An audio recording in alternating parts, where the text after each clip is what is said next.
கிறிஸ்துவுக்குள் அன்பான சகோதர சகோதரிகள் யாவருக்கும் கிறிஸ்துவுக்குள் அன்பின் வாழ்த்துக்களை முதலாக நான் தெரிவித்துக் கொள்கிறேன். அநேக நாள் கழித்து கூட தேவன் கிருபையினாலும் இந்த இடத்துல அவருடைய வார்த்தையை சொல்லும்படிக்கு ஒரு வாய்ப்பு நல்லா கொடுத்துருக்கிறார்.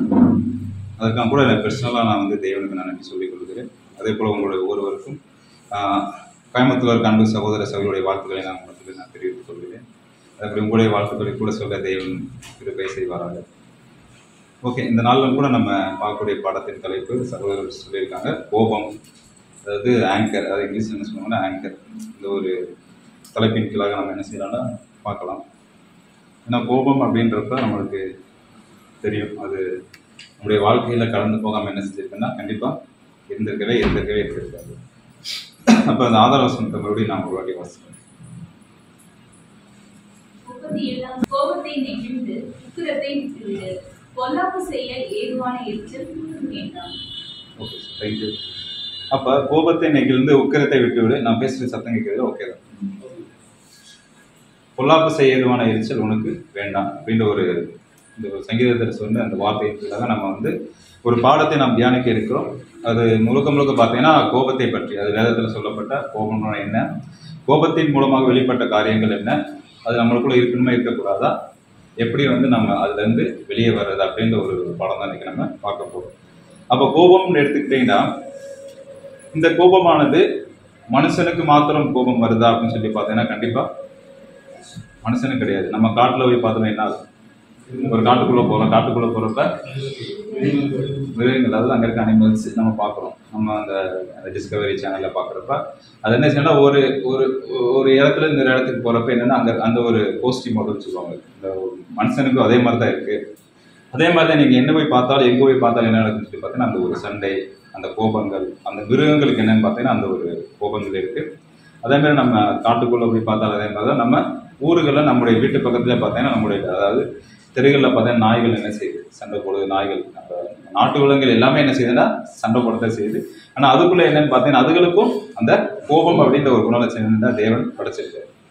சரி, ஓகே, அது இப்போ இது ரெண்டுமே சண்டை போடுது. அப்போ வேற என்ன சண்டை போடுதான்னு சொல்லி பார்த்தீங்கன்னா நம்ம திடீர்னு ஒரு பேட்ஸ், அதாவது பறவைகளை பார்க்குறப்ப என்ன ஆகுது, பறவைகளுக்கு என்னென்னா அந்த ஒரு மனநிலை என்னென்னா கண்டிப்பாக இருக்குது. அந்த கோபம் அப்படின்ற ஒரு குணலட்சணம் அதுகளுக்கு இருக்குது. அதுவும் என்ன செய்யுதுன்னு பார்த்தீங்கன்னா சண்டையிடுது. தன்னுடைய வறுத்து பிழப்புக்காக, சாப்பாட்டுக்காக என்ன செய்யணும், சண்டை போடும். இல்லை ஒரு பறவை இன்னொரு பறவை கூட என்ன சண்டை போடுறப்ப அந்த இடம் விட்டு இடம் போகிறப்ப என்னன்னா அந்த ஏரியாவில் இருக்க அந்த பறவைகள் என்ன செய்யும் பார்த்தீங்கன்னா அந்த இடத்துக்கு வரவிடாமல் என்ன செய்யும், அதை தடுக்கும். அப்போ இதுகளுக்கும் என்ன செய்யுதுன்னா அதே மாதிரி இருக்குது. அதே மாதிரி சரி வேற எங்கேனாச்சும் போய் பார்க்கலாம், வேற எங்கேனாச்சும் கோபம் இல்லாத இடம் இருக்கான்னு சொல்லி பார்த்தீங்கன்னா நம்ம கடலுக்குள்ள போய் பார்த்தீங்கன்னா என்ன ஆகும், அங்கே இருக்க ஃபிஷ்ஷும், அதாவது அங்கே இருக்க மீன்கள் என்ன செய்யுது, அதுவும் சண்டை போட்டுட்டு தான் இருக்கு. அவங்களுக்கும் அந்த ஒரு மனநிலை தேவன் படைச்சிருக்காரு. அப்ப உலகத்தில் இருக்க எல்லா உயிரினங்களுக்கும் என்னன்னு பார்த்தீங்கன்னா இந்த ஒரு கோபம் அப்படின்ற ஒரு குணலட்சணம் கண்டிப்பா இருக்கத்தான் செய்யுது. அதனால அநேக பிரச்சனைகள் மனுஷனுக்காக இருந்தாலும் சரி, மிருகங்களுக்காக இருந்தாலும் சரி, ரெண்டு பேத்துக்குமே என்ன செய்யுது பார்த்தீங்கன்னா அந்த ஒரு காரியங்கள்லாம் நடக்கத்தான் செய்யுது. சரி, அது பிறகு பார்த்தீங்கன்னா நம்ம ஊர் பிராணிகள்ல பார்க்குறப்ப அதுவும் என்னதான் செய்யுது, அதுவும் சண்டை போடுது. அப்போ அந்த சின்ன சின்ன பூச்சியாக இருந்தாலும், சின்ன சின்ன எறும்பாக இருந்தாலும், அந்த எறும்புகளுக்கு என்ன இருக்குன்னு சொல்லி பார்த்தீங்கன்னா இந்த ஒரு குணலட்சணம் இருக்குது.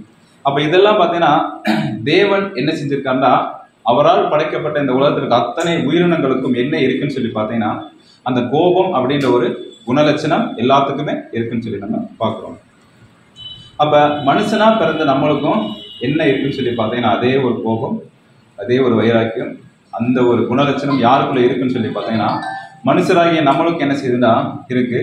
விசேஷத்தை அப்படி பார்க்குறப்ப புது சிருஷ்டிகளாய் அழைக்கப்பட்ட நம்மளுக்கும் அந்த ஒரு குணலட்சணம் இருக்கத்தான் செய்யுது. ஆனால் தேவன் அழைத்த அழைப்பு பார்த்தீங்கன்னா நம்ம அதுக்குள்ள என்ன செய்யணும், அந்த ஒரு குணலட்சணத்திலேருந்து நம்ம வெளியே வரணும் அப்படின்றதான் பார்த்தீங்கன்னா தேவனுடைய தெய்வீக திட்டமாக இருக்குன்னு சொல்லி பார்க்குறோம். இப்போ இந்த தேவனுடைய படைக்கப்பட்ட அனைத்து உயிர்களுக்குமே என்ன இருக்குன்னு சொல்லி பார்த்தீங்கன்னா இந்த ஒரு குணலட்சணம் இருக்கத்தான் செய்யுது. அதே மாதிரி தான் மனுஷனுக்கு இருக்கு. அப்போ இந்த ஒரு கோபம் வந்தா என்ன நடக்கும், கண்டிப்பா ஒரு சின்ன பிரச்சனை வரும், சண்டைகள் வரும், மனஸ்தாபங்கள் வரும், எல்லாமே என்ன செய்யணும்னா அவங்களுக்குள்ள வரும். யாரு கோவப்படுறாங்களோ அதே மாதிரி பார்த்தீங்கன்னா வேதத்துல அநேக கேரக்டர் தேவன் சொல்றாரு, தவறான கேரக்டர், அதாவது பொய், பொறாமை, வாக்குவாதங்கள் எல்லாமே இருக்கு. இந்த கோபத்துல பார்த்தீங்கன்னா ரெண்டு ஆக்ஷன் வெளியாகும். அதாவது ஒரு மனுஷன் கோபப்பட்டா அந்த கோபமானது அந்த மனுஷனையும் கொள்ளும். அதனால் கோபப்படுற யாருன்னு பார்த்தீங்கன்னா அது ஆப்போசிட்டா இருக்கிற அந்த ஒரு பெர்சன் அவரே என்ன செய்யும் பார்த்தீங்கன்னா கொல்லக்கூடிய அதாவது அழிக்கக்கூடிய ஒரு குணலட்சணம் என்னன்னு பார்த்தீங்கன்னா இந்த கோபம். அதாவது கோபப்படுறவங்களுக்கு என்னன்னா ஒரு பாதிப்பை ஏற்படுத்தும். யாரு கோபப்படுறாங்களோ யார் மேல கோபப்படுறாங்களோ அவங்க மேல என்ன செய்யும் ஒரு பாதிப்பு என்ன செய்யுதுன்னா இந்த ஒரு கோபமானது உருவாக்குன்னு சொல்லி நம்ம பார்க்கிறோம். இப்போ இந்த ஒரு கோபம் எங்கெங்க இருக்குன்னு சொல்லி பார்த்தீங்கன்னா அது மேக்சிமம் பார்த்தீங்கன்னா நம்முடைய குடும்பத்தில் என்ன இருக்கு. கண்டிப்பா ஒரு குடும்பம் எடுத்துக்கிட்டீங்கன்னா கணவன் மனைவி குழந்தைகள் மத்தியில் என்ன செய்யணும் இந்த ஒரு ஆக்ஷன் நம்ம என்ன செய்வோம் கண்டிப்பா வெளிப்படுத்துவோம். பிரச்சனைகள் வரும், சண்டைகள் வரும், எல்லாமே என்ன செய்வோம் நம்மளுக்குள்ள வரத்தான் செய்யும். அப்ப இதெல்லாம் நம்ம எப்படி கண்ட்ரோல் பண்றோம், எப்படி நம்ம எடுத்துக்கிறோம் அப்படின்னு சொல்லி தான் நம்ம பார்க்குறோம். அப்ப வேற இடத்துல வீட்டுக்குள்ள பிரச்சனை இருக்கு. இப்ப நீங்க எங்க போறீங்க, அடுத்து நம்முடைய வேலை ஸ்தலங்கள்ல போறோம். அப்ப வேலை ஸ்தலங்கள்ல போறப்ப அங்கே என்னதான் நடக்குதுங்களா, சண்டைகள் வருது, பிரச்சனைகள் வருது. அங்கேயும் நம்ம செய்யக்கூடிய வேலை தவறு அப்படின்னு சொல்லி நம்மளை சொல்றப்ப நம்ம என்ன செய்யறோம், நம்ம அறியாமல் கோபப்படுறோம். அந்த கோபத்தினால சண்டைகள் வர செய்யுதுன்னு சொல்லி நம்ம பார்க்குறோம். குடும்பத்திலேயும் அதே குழந்தைகள் பற்றி நம்மளுக்கு அந்த ஒரு பிரச்சனைகள் வருது, ஆஃபீஸ்லேயும் பிரச்சனைகள் வருது. அப்போ இந்த கோபமானது எல்லா மனுஷருக்கு என்னதான் கண்டிப்பாக இருக்கும். ஆனால் கோபப்படாதவங்க நம்ம கூட கொஸ்டின் கேட்கலாம். ஒரு நாள் நம்ம சாப்பிடாம இருந்துட்டேன்றதை என்ன சொல்லுவாங்க, இன்னைக்கு ஃபுல்லாக நான் சாப்பிடாம இருந்துட்டேன்னு சொல்லி நம்ம சொல்லலாம். இன்னைக்கு ஃபுல்லாக நான் அந்த ஒரு காரியத்தை செய்யாமல் இருந்துட்டேன்னு சொல்லலாம். இன்னைக்கு கூட பொய் சொல்லாமல் கூட இருந்துட்டேன்னு சொல்லலாம். ஆனால் கோவப்படாமல் இருந்து நம்ம என்ன செய்ய முடியாது, கண்டிப்பாக சொல்லவே முடியாது. ஒரு நாள் கூட என்ன செய்ய, ஒரு மணி நேரத்துக்கு கூட அதாவது ஒரு மணி நேரத்தில் எத்தனை டைம் கோவப்படுவோம் அது கூட நம்மளுக்கு தான் அது தெரியும். அப்போ நம்ம வெளிக்காட்டாட்டியும் நம்ம மனசுக்குள்ள என்ன இருக்குது அந்த ஒரு குணலட்சணம் கண்டிப்பாக இருக்கத்தான் செய்யும். அப்போ நம்ம என்ன சொன்னாலும் இந்த கோபம் அப்படின்ற ஒரு குணலட்சணம் நம்ம என்ன செய்ய நம்மளை விட்டு கண்டிப்பாக போகாது. அது ஒரு மோசமான ஒரு குணலட்சணம். இப்போ வேத வசனத்தின்படி நம்ம எப்படி இருக்கணும், எப்படி இருக்கக்கூடாது, கோபம்ன்றது நம்ம எப்படி கோபப்படுறோம், அந்த கோபத்தினால நன்மை இருக்கா இல்லை ஒரு கோபத்தினால தீமை வருதா, அதை நம்ம ஃபேஸ் பண்ணி அதாவது அதை பேஸ் பண்ணி தான் நம்ம என்ன செய்யணும்னா கோபங்களை நம்ம சொல்லக்கூடாது, கோபம் படக்கூடியவர்கள் நம்ம இருக்கணும். அப்போ இந்த கோபத்தை எப்படி நம்ம வகைப்படுத்தலாம். இப்போ கோபம்ன்ற ஒரு வார்த்தைக்கு நிறையா தமிழ் வார்த்தை நிறையா இருக்கும். உங்களுக்கு தெரிஞ்சது நீங்கள் சொல்லுங்க. கோபத்துக்கு வேற என்ன வார்த்தைகள்? சினம், கரெக்டாக சொல்லிட்டாரு. ஃபர்ஸ்ட் போட்டேனே சினம் அப்படின்ற வார்த்தை. ஓகே, வேற என்ன சொல்லலாம்? ஆத்திரம், அது பார்த்தீங்கன்னா பழிவாங்கும் எண்ணம், அப்புறம் பார்த்தீங்கன்னா வெறுப்பு, கொந்தளிப்பு. எனக்கு தெரிஞ்சது நான் போட்டிருக்கேன். மேபி இது தெரியாமல் கூட உங்களுக்கு வேற ஏதாச்சும் இருக்கலாம். இப்போ உங்களுக்கு தெரிஞ்சா கூட இதை விட்டுட்டு வேற ஏதாச்சும் கோபத்துக்கு நம்ம வார்த்தைகள் சொல்லலாம். ஓகே, எரிச்சல்னு சொல்லலாம். Very good. ஆவேசம், கோபத்துடைய வெளிப்பாடுகள் சொல்லலாம். அது அந்த வெளிப்படுற காரியத்தை இப்படி நம்ம சொல்லலாம். ரொம்ப கொந்தளிக்கிறாங்க, ரொம்ப ஆத்திரப்படுறேன், ரொம்ப சினமா இருக்கேன், ரொம்ப எரிச்சலா இருக்கேன், அவனுக்குள்ள என்ன பழி வாங்குற எண்ணம் அதிகமா இருக்கு அப்படின்னு சொல்லிட்டு இது எல்லாமே எதை பேஸ் பண்ணி வரும் பார்த்தீங்கன்னா கோபம் அப்படிங்கிற ஒரு குணலட்சணத்தை பேஸ் பண்ணி தான் வருதுன்னு சொல்லி பார்க்குறோம். அப்ப இந்த கோபத்தின் மூலமா நீங்க உலகத்திலே எடுத்துக்கோங்க, கோபத்தினால எவ்வளவு பிரச்சனைகள் அந்த உலகம் சந்தித்து கொண்டு இருக்குதுன்னு சொல்லி பார்க்குறேன். அடிக்கடி நம்ம டெய்லி நியூஸ்ல நம்ம என்ன செய்யணும் பார்க்கணும். அப்படி பார்க்குறப்ப இதன் விளைவுகள் ரொம்ப பயங்கரமா மோசமா இருக்கு. பழிவாங்குற எண்ணம், இப்போ அடிக்கடி பார்த்தீங்கன்னா நிறையா கொலைகள் நடக்குது. அதுக்கு பின்னாடி என்னன்னு பார்த்தீங்கன்னா ஒரு கோபம் அப்படின்ற ஒரு குணலட்சணம் இருக்கிறதுனால என்ன செய்யணும், மனுஷன் என்ன செய்யலாம், கொலை செய்கிறாங்க. அப்போ ஒரு பழிவாங்குற எண்ணம் அவங்களுக்குள்ள இருக்கிறதுனால அந்த ஒரு கோபம் அப்படின்னு அந்த வைராக்கி இருக்கிறதுனால என்ன செய்யறாங்கன்னா அடுத்த மனுஷங்க என்ன செய்யணும், கொலை செய்கிறாங்க. அப்படி இல்லாட்டி அவங்கள அந்த ஒரு இடத்துல இருக்காங்க, ஒரு பொசிஷன்ல இருக்காங்க, அந்த பொசிஷன்லேருந்து என்ன செய்வாங்க, அந்த அவங்கள தள்ளுறதுக்கு என்னென்ன பிளான் பண்ணுமோ எல்லாத்தையும் பண்ணக்கூடிய ஒரு குணலட்சணம் மனுஷனுக்கு இருக்கிறது பார்த்தீங்கன்னா அந்த கோபம் தான் சொல்கிறோம். இதே இது பார்த்தீங்கன்னா மிருகங்களுக்கு பார்த்தீங்கன்னா கோபம் வச்சுன்னு என்ன சண்டை போட்டு அது போயிடும். ஆனால் மனுஷன் அப்படி கிடையாது. சண்டையும் போடுவேன், அடிப்பேன், கொலை செய்வேன். அதே மாதிரி ஒரு மனுஷனை என்ன செய்யணுமோ அந்த அளவுக்கு மாற்றக்கூடியதுன்னு பார்த்தீங்கன்னா இந்த கோபம் அப்படின்னு சொல்லி பார்க்குறோம். இப்போ உலகத்தில் கோபத்தின் விளைவுகள் நம்ம பார்த்துருக்கோம். ஃபர்ஸ்ட் பார்த்தீங்கன்னா உலகத்தில் இது என்னன்னு தெரியுது உங்களுக்கு, ஃப்ரெண்ட்ஸ் ரெவல்யூஷன் தெரியும். இந்த ரெவல்யூஷன் எப்படி உருவாக்கப்பட்டது, எப்படி வந்துச்சுன்னு சொல்லி பார்த்தீங்கன்னா ஒரு மிகப்பெரிய கோபம். ஒரு ஆங்கர்னால தான் என்னாச்சுன்னு சொல்லி பார்த்தீங்கன்னா இந்த ஒரு ரெவல்யூஷன் பயங்கரமாக வெடிக்க ஆரம்பிச்சிச்சு. என்ன ஒரு ரீசன் சொல்லி நம்மளுக்கு தெரியும், இதை பற்றி நம்ம படிச்சிருக்கோம், கேள்விப்பட்டிருக்கோம். அது என்னன்னா அங்கே இருக்க ராஜாக்கள் என்ன செய்யறாங்கன்னா பயங்கரமான பஞ்சத்தில் இருக்காங்க. பஞ்சத்தில் இருக்கும்போது அங்கே இருக்க மக்கள்லாம் போய் ராஜாட்ட என்னன்னா எங்களுக்கு உணவு இல்லை, சாப்பாடு போடுன்னு கேட்குறப்ப சாப்பாடு இல்லாட்டி நீங்கள் என்ன சாப்பிடுங்க, பிரெட்டு சாப்பிடுங்க அப்படின்னு சொல்லிட்டு ரொம்ப ஏளனமாக பேசுறதுனால அப்போ வெடிச்ச அந்த ஒரு கோபம் தான் பிரெஞ்சு புரட்சிக்கு மிகப்பெரிய ஒரு மாற்றத்தை உருவாக்கி கொடுச்சு. அதாவது ஐரோப்பா தேசத்தில் மிகப்பெரிய ஒரு மாற்றத்தை உருவாக்கி கொடுச்சு இந்த ஒரு கோபம் தான். அப்போ அந்த கோபத்திலே பார்த்தீங்கன்னா பல வகைகள் சொல்லலாம். அதாவது நம்ம பாடங்களுக்கு கேட்டிருக்கலாம். அதாவது 7 கொடிய பாவம் அப்படின்னு ஒரு கருத்தை நம்ம அந்த ஒரு பாடங்கள் நம்ம மேபி கேட்டுக்கலாம், இல்லைன்னு எனக்கு தெரியல. அதில் வந்து பார்த்தீங்கன்னா இத்தனை டைட்டில் வருது. இது வந்து பார்த்தீங்கன்னா ஒரு அழிவுகரமான ஒரு பாவம் தான் இந்த இடத்துல சொல்லப்பட்டிருக்கு. இதில் முதல்ல இருக்கிறது என்னன்னு சொல்கிறாங்கன்னா கோபம். அதாவது 7 deadly sin. இந்த 7 deadly sinல முதல்ல எது இருக்குன்னு சொல்லி பார்த்தீங்கன்னா கோபம் தான் ரொம்ப மிகவும் மோசமான ஒரு கொடிய ஒரு குணலட்சணம் சொல்லிட்டு நம்ம சகோதரர்களை பற்றி எழுதியிருக்காங்க நிறைய காரியங்கள். அப்போ ஓகே, அப்போ இந்த கோபத்திலிருந்து இப்போ வேதத்துக்குள்ள நம்ம போகலாம். இப்போ வேதத்துக்குள்ள இப்போ நம்ம பேசிக்காக பார்த்தோம் கோபம் என்ன, அதனால என்னென்ன வெடிக்குது, என்னென்ன பூகம்பங்கள் வருதுன்னு சொல்லி பார்த்தோம். அப்படி பார்க்குறப்ப அடுத்த கட்டத்துக்கு நம்ம போகிறப்ப வேதத்துக்குள்ளாக போய் பார்க்குறப்ப முதல் கோபம் எங்கே ஸ்டார்ட் ஆகுது நம்மளுக்கு தெரிஞ்ச விஷயம். காயின் ஏதேன் தோட்டத்தில் அது கோபம் இல்லை, அவங்க தேவன் வந்து அவங்களுக்கு தப்பு செஞ்சனா தண்டனை தான் கொடுக்குறாரு அந்த இடத்துல. அப்ப கோபம், அந்த மூர்க்கம், அந்த வெறி, அந்த கோபத்தினால கொலை செய்யற அளவுக்கு போனது எதுன்னு பார்த்தீங்கன்னா இந்த காயின் ஆபேல் இவங்களோட 2 கேரக்டர். அப்ப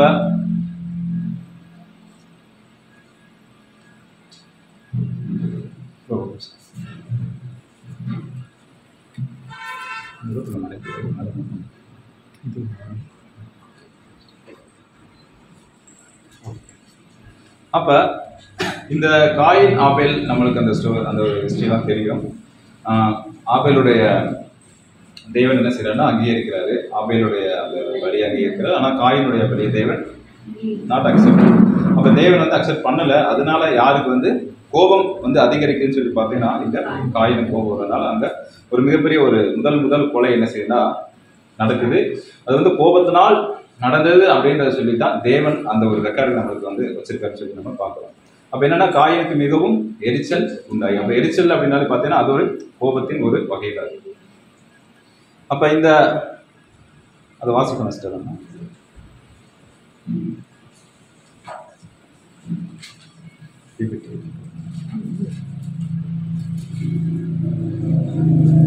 அது மட்டும் வாசிங்க சார், அந்த தமிழ்ல இருக்கு. காயினுக்கு மிகவும் எரிச்சல் உண்டாகி கட்டுப்படுத்தப்படாத இந்த கோபம் காயினை கொலை என்ற கொடூரமான செயலை செய்ய வழிவகுத்தது. ஓகே, அவருக்கு வந்து எப்படிப்பட்ட ஒரு கோபம் வந்து அவருக்குள்ள உருவாயிருக்குன்னு சொல்லி பார்த்தீங்கன்னா கட்டுப்படுத்த முடியாத ஒரு கோபம். அந்த மனுஷனால என்ன செய்ய முடியல, அதை கட்டுப்படுத்த முடியல. அந்த கோபம் எப்படி வந்துச்சுன்னு சொல்லி பார்த்தீங்கன்னா ஒரு போராமைனால என்னாச்சுன்னு அவருக்கு அந்த கோபம் வந்துச்சு. அந்த கோபத்தை அவரால் கட்டுப்படுத்த முடியல. கட்டுப்படுத்த முடியாத பட்சத்தில் என்ன செய்யறாருன்னா அவருடைய தம்பி என்ன செய்யற கூட அந்த சகோதரனே என்று பார்க்காம என்ன செய்யறாருன்னா கொலை செய்யறான்னு சொல்லி நம்ம பார்க்குறோம். இதுதான் பார்த்தீங்கன்னா வேதத்துல முதல் கோபத்தினால் நடந்த ஒரு பிரச்சனை, ஒரு கொலைன்னு சொல்லி நம்ம பார்க்குறோம். அப்போ அங்கே நடந்தது அப்படியே என்ன செய்யுதுன்னு பார்த்தீங்கன்னா தொடர்ந்து கடைசி காலம், அதாவது உலகத்தின் முடிவு வரைக்கும் இந்த கொலையானது நடந்து கொண்டே தான் வருது. இந்த கொலைக்கு காரணம் என்னன்னு பார்த்தீங்கன்னா ஒரு கோபமாக தான் இருக்கும். வேறு எந்த ஒரு காரணத்தினால என்ன செய்யப்பட ஒரு மனுஷனை கொலை செய்ய மாட்டாங்க. ஒரு கோபமாக இருக்கும், ஒரு எரிச்சலாக இருக்கும், ஒரு பழி வாங்கக்கூடிய எண்ணமாக தான் இருக்கும். அந்த எண்ணத்தின் மூலமாக மிகப்பெரிய பிரச்சனைகள் என்ன நடக்குதுன்னு சொல்லி பார்த்தீங்கன்னா பிரச்சனைகள் உருவாதுன்னு சொல்லி நம்ம பார்க்குறோம். அப்போ வேதத்திலே வந்து பார்த்தீங்கன்னா வேதத்திலே சில கோபங்கள் வந்து பதிவு செய்யப்பட்டிருக்கு. அதை எப்படி சொல்றாங்கன்னா ஒரு நியாயமற்ற கோபம், அதாவது வேதம் பதிவு செய்த நியாயமற்ற கோபத்தின் 2 அல்லது 3 சம்பவங்கள், ஒரு 2 சம்பவங்கள் இந்த இடத்துல சொல்லப்பட்டிருக்கு. அப்படி என்ன சம்பவங்கள் இருக்கலாம்? ஒரு நியாயமே இல்லாம கோபப்பட்டிருக்கலாம், அது சொல்லலாம். அது சொல்லலாம். இப்போ இந்த பாடத்தை எழுதின சகோதரி யாரை வந்து ஓடிட்டு காமிச்சிருக்காருன்னு சொல்லி பார்த்தீங்கன்னா யாருங்கள் இல்லை, இது வந்து நாகமான், அதாவது நாகமானின் கடும் கோபம். இது வந்து நியாயமற்ற கோபமா நியாயமுள்ள கோபம்? நியாயமே இல்லாத ஒரு கோபம். நம்மளுக்கு தெரியும் எதனால கோபப்பட்டாருன்னு சொல்லி. அவர் என்னன்னா அவருக்கு வந்து அந்த குஷ்டரோகம் என்ன செய்யணும் நீங்கிறதுக்காக எங்கே வர்றாருன்னா இஸ்ரேலுக்கு வர்றாரு. இஸ்ரேலில் வந்து என்ன செய்யறாங்கன்னா நீங்கள் வந்து எலியாட்ட போங்க அப்படின்னு சொல்கிறப்ப அவர் வந்து எலியாட்ட போகிறாரு. எலியாட்ட போனப்போ அவர் என்ன செய்யறாருன்னா அவர் வந்து கூப்பிடவே இல்லை, வரவேற்கவே இல்லை. கேஆர்சிட்ட என்ன செய்யலாம் சொல்லி விடுறாரு, அவருடைய அசிஸ்டண்ட்டை சொல்லி விடுறாரு, நீ போய் யோர்தானுடைய நதியில் என்ன செய்யணும் 7 டைம் முன்பி இருந்துச்சு உனக்கு சரியாயிரும் அப்படின்னு சொல்கிறப்ப இவருடைய மனநிலை எப்படி இருந்திருக்குன்னா இவர் என்ன செய்வார்னா ஒருவேளை என்னை வந்து நல்லா வரவேற்று வீட்டுக்குள்ள வச்சு சாப்பாடு போட்டு எதனாச்சும் ஒரு ஆயில் எதனாச்சும் பூசி என்ன செய்வார், என்னையும் சுகப்படுத்துவார் அப்படின்னு ஒரு மனநிலையில வந்தவர் நீ என்ன செய்யணும், அது ஒரு எளியா டைரக்டா வரல, யார் மூலமா சொல்றாரு, அவருடைய வேலைக்கார மூலமா சொல்றதுனால, கேஎஸ் மூலம் சொல்றதுனால அவர் என்ன செய்யறாருன்னா கோவப்படுறாரு.